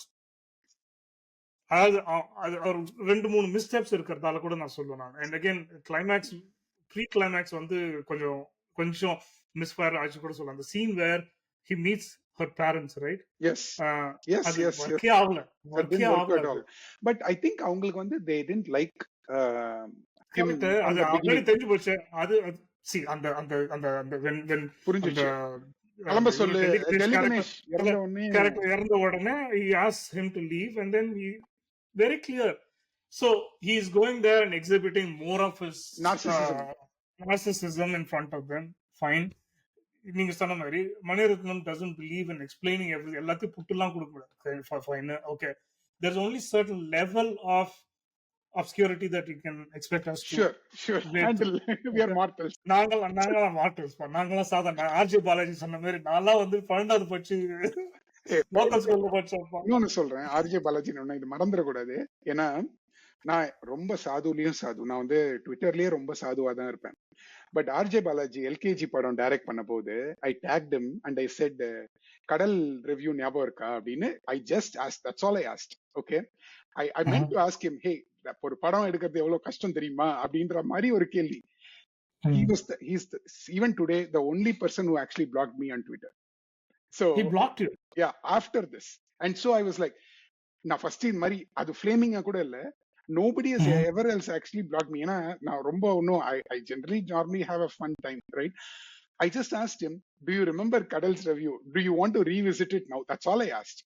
Okay. உங்களோட நார்சிசிஸ்ட் அப்படி சுப்பு அப்படின்னு ஆரம்பிக்கணும். இது என்ன ஒண்ணுமே பண்ணலையே. நான் ஒரு கடல் படத்தை காய்ச்சினீங்க. கொஞ்சம் ஞாபகம் இருக்கா? நீங்க படம் எடுக்கும் போது எல்லாரும் படம் எடுக்கும் போது you will understand சும்மா ஜோக்கா சொல்லுவாங்க, அவ்வளவுதான். Very uncharacteristic. I didn't see that coming from RJ Balaji. RJ Balaji. Yeah, I'm sorry. It's okay. I missed out on all his updates, I think. That's okay. RJ Balaji ஒரே ஒரு இன்னொரு முக்கியமான விஷயம் நம்ம ஞாபகம் சொல்லிடலாம் குயிக்கா. Mani Ratnam has this trait going against the grain அப்படின்றது ஒரு விஷயம். But he casts all these YRD characters that are, people who are like comedians and like people who cannot stop talking in very, very quiet roles. விவேக்கு வந்து இந்த சம்பவம் வந்து அழைப்பதில்லை. அதே மாதிரி 1000 வந்து இந்த பாரதிராஜ் அந்த மினிஸ்டரோட ஒய்ஃப் வந்து பாத்தீங்கன்னாக்கா அந்த மாமியார் அந்த ஃபர்ஸ்ட் ஒரு சீரியல் ஒன்னு வந்துச்சு. she's like a very badass மாமியார். Oh, is that right? I didn't catch that. Okay. Vivek, I caught it. RJ Balaji, I caught it. RJ Balaji எனக்கு எப்படி புரிஞ்சதுன்னா, மனோரமா வந்து ஒரு படத்துல வந்து ஒரு தேர்தல் போது வந்து ரஜினிகாந்த் பயங்கரமா கூப்பிட்டு திட்டாங்க. Then he called her for ஜெயலலிதாக்காக. So then he called her to act in, I think, Arunachalam or something. Correct. And Mani Ratnam maybe did the same thing without saying. But it's okay. No, I genuinely thought he appreciated. First of all, there's nothing wrong in it, right? What is wrong? ஒருத்தங்க படம் பிடிக்கல, அவன் வந்து he goes to media and he talks about it. That's it. It's and he kind of put himself in a very in a position where நான் அந்த அளவுக்கு எல்லாம் ஸ்மார்ட்டா இல்லப்பா, படத்துல ஏதோ இருக்குது போல இருக்கு, நம்மளுக்கு புரியல அப்படின்னு சொல்லும் போது I probably gave them a perspective that this is a way people look at his movie வந்து கிடைச்சது. Maybe you just talk to him, maybe you ask him, and the next thing you know they're in the movies or whatever. So anyway, now இப்போ நான் இது even though Kaatru Veliyidai has mixed reception, okay, but many times Mani Ratnam's work will diverge from mainstream expectations, and that's the art of an author, and there's nothing wrong in it. It's very reminiscent of the initial reaction everybody gave for Ravanan, right? எனக்கு மணிரத்னம் படத்திலேயே ரொம்ப ஒரு மாதிரி ரொம்ப பார்த்த உடனே நான் enjoy பண்ணாத படம் வந்து Ravanan, for whatever reason it is. But it adds to Kaatru Veliyidai, in my understanding, adds to Mani Ratnam's legacy of exploring complex relationships. You take a narcissistic and you put him under a microscope. That's what he has done, right? Yeah. And he has done it in a very bold way where he could have probably made another OK Kanmani after OK Kanmani, right? But he's done this again and again, and I think we should give it to him from an impact and for what no one can take it away from him. First of all, யாரும் வந்து இத யாருமே பண்ணிருக்க முடியாது with that kind of maturity and நீங்க சொன்ன மாதிரி nuanceோட யாருமே பண்ணிருக்க முடியாது. So no one's taking it away from him. All I'm always saying is கடைசில she should have rejected. அவ்வளவுதான். நீங்க அது பண்ணிருந்தீங்கன்னா எனக்கு சந்தோஷம். I'm joking. Yeah, of course you're joker. Because we always say, it's a filmmaker's work. It's up to them to do whatever they want to their characters. You can choose whatever. You can say I don't like it. It didn't work for me. Whatever you want to. But Yeah. அது அவங்க பண்றது பண்ணாதது அவங்க இஷ்டம். But படம் ஏன் நிறைய பேருக்கு போய் சேரலன்றதுக்கு இது ஒரு காரணமா எனக்கு ஸ்ட்ராங்கா தோணுச்சு. ஏன்னா people didn't like the way the character. So I wanted to ask a couple of last things. What did you think about Srikar Prasad's editing? Because இதுல வந்து நான் சொன்ன மாதிரி usually there is like a rhythm in Mani Ratnam's films, right? That you would actually set, or any film for that matter.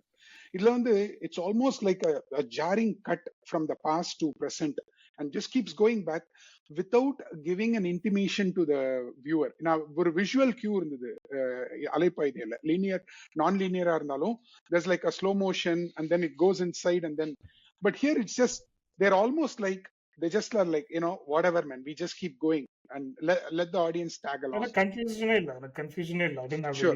any thoughts. I think the large, நீங்க சொல்றது வந்து the scene changesல ஒன்றும் பிரச்சனையே இல்லை. பட் அந்த within the scene நீங்க எப்படி edit பண்ணீங்க, ஆக்ஷன் எப்படி எடிட் பண்ணீங்கன்றது வந்து எனக்கு கொஞ்சம் ஒரு டிஃப்ரெண்ட், ஒரு மாறான கருத்து ஒன்று இருக்குன்னு சொல்லி விட்டுறேன் நான். நான் சொன்னேன் இந்த ஆக்ஷன் சீக்வன்சஸ் எல்லாம் எப்படி எடுத்தாங்கன்றது வந்து கொஞ்சம் like even climax, right? Climax வந்து ஒரு இது சொன்னா திருப்பி கடுப்போம். ஒரு கதை மாதிரி வரல எனக்கு ரொம்ப it's just multiple shots put together. Yeah, I think that's true. But they have to finish the arc, right? The arc is the படத்தோட beginningல இருந்து end வரைக்கும் அவன் அது போற focus is what happens to this guy when he is separated. He has time to ruminate about the relationship. Does he undergo a change and what does he do to get there? And even after getting there, he loses her and he still doesn't give up, looks for her. அவன் சொல்ற மாதிரி every week நான் வந்து பேக்கை தூக்கிட்டு தனியா போய் ஒரு வாரமா எக்ஸ்ப்ளோர் பண்ணுவேன், உன்னை கண்டுபிடிக்கிறதுக்கு 3 வருஷம் ஆச்சு. அவன் சொன்ன மாதிரி அவ்வளவு தூரம் கண்டுபிடிக்கிறேன், நேரம் ஏதோ கேம்புக்கு தேடி போனா கிடைச்சிருவாங்களே அவங்க. எப்படி தெரியும் எந்த கேம்ப்ல இருக்கான்னு? ஏதோ கேரளால போய் வேலை செஞ்சுட்டு இருந்தானா? பை தி வே கேம்ப்ன உடனே பட் இல்ல இந்த கேம்ப்ன உடனே நான் வந்து அலைப்பாய்தியில வந்து மாதம் சொல்ல வரீங்களா? goes in search of Shalini and he finds her in some Kannanur camp or something. இதே மாதிரி நடுவுல வேலை செஞ்சுட்டு இருக்கும்போது அவங்க திரும்பி அப்புறம் அப்படியே டாக்டர்ஸ் லவ் ஃபெயிலியர் வந்தா கேம்ப்ல போய் இருப்பாங்க. So anyway, in the at the end of it, Hemant, what is the takeaway of Kaatru Veliyidai? How does it rate itself in Mani Ratnam's filmography?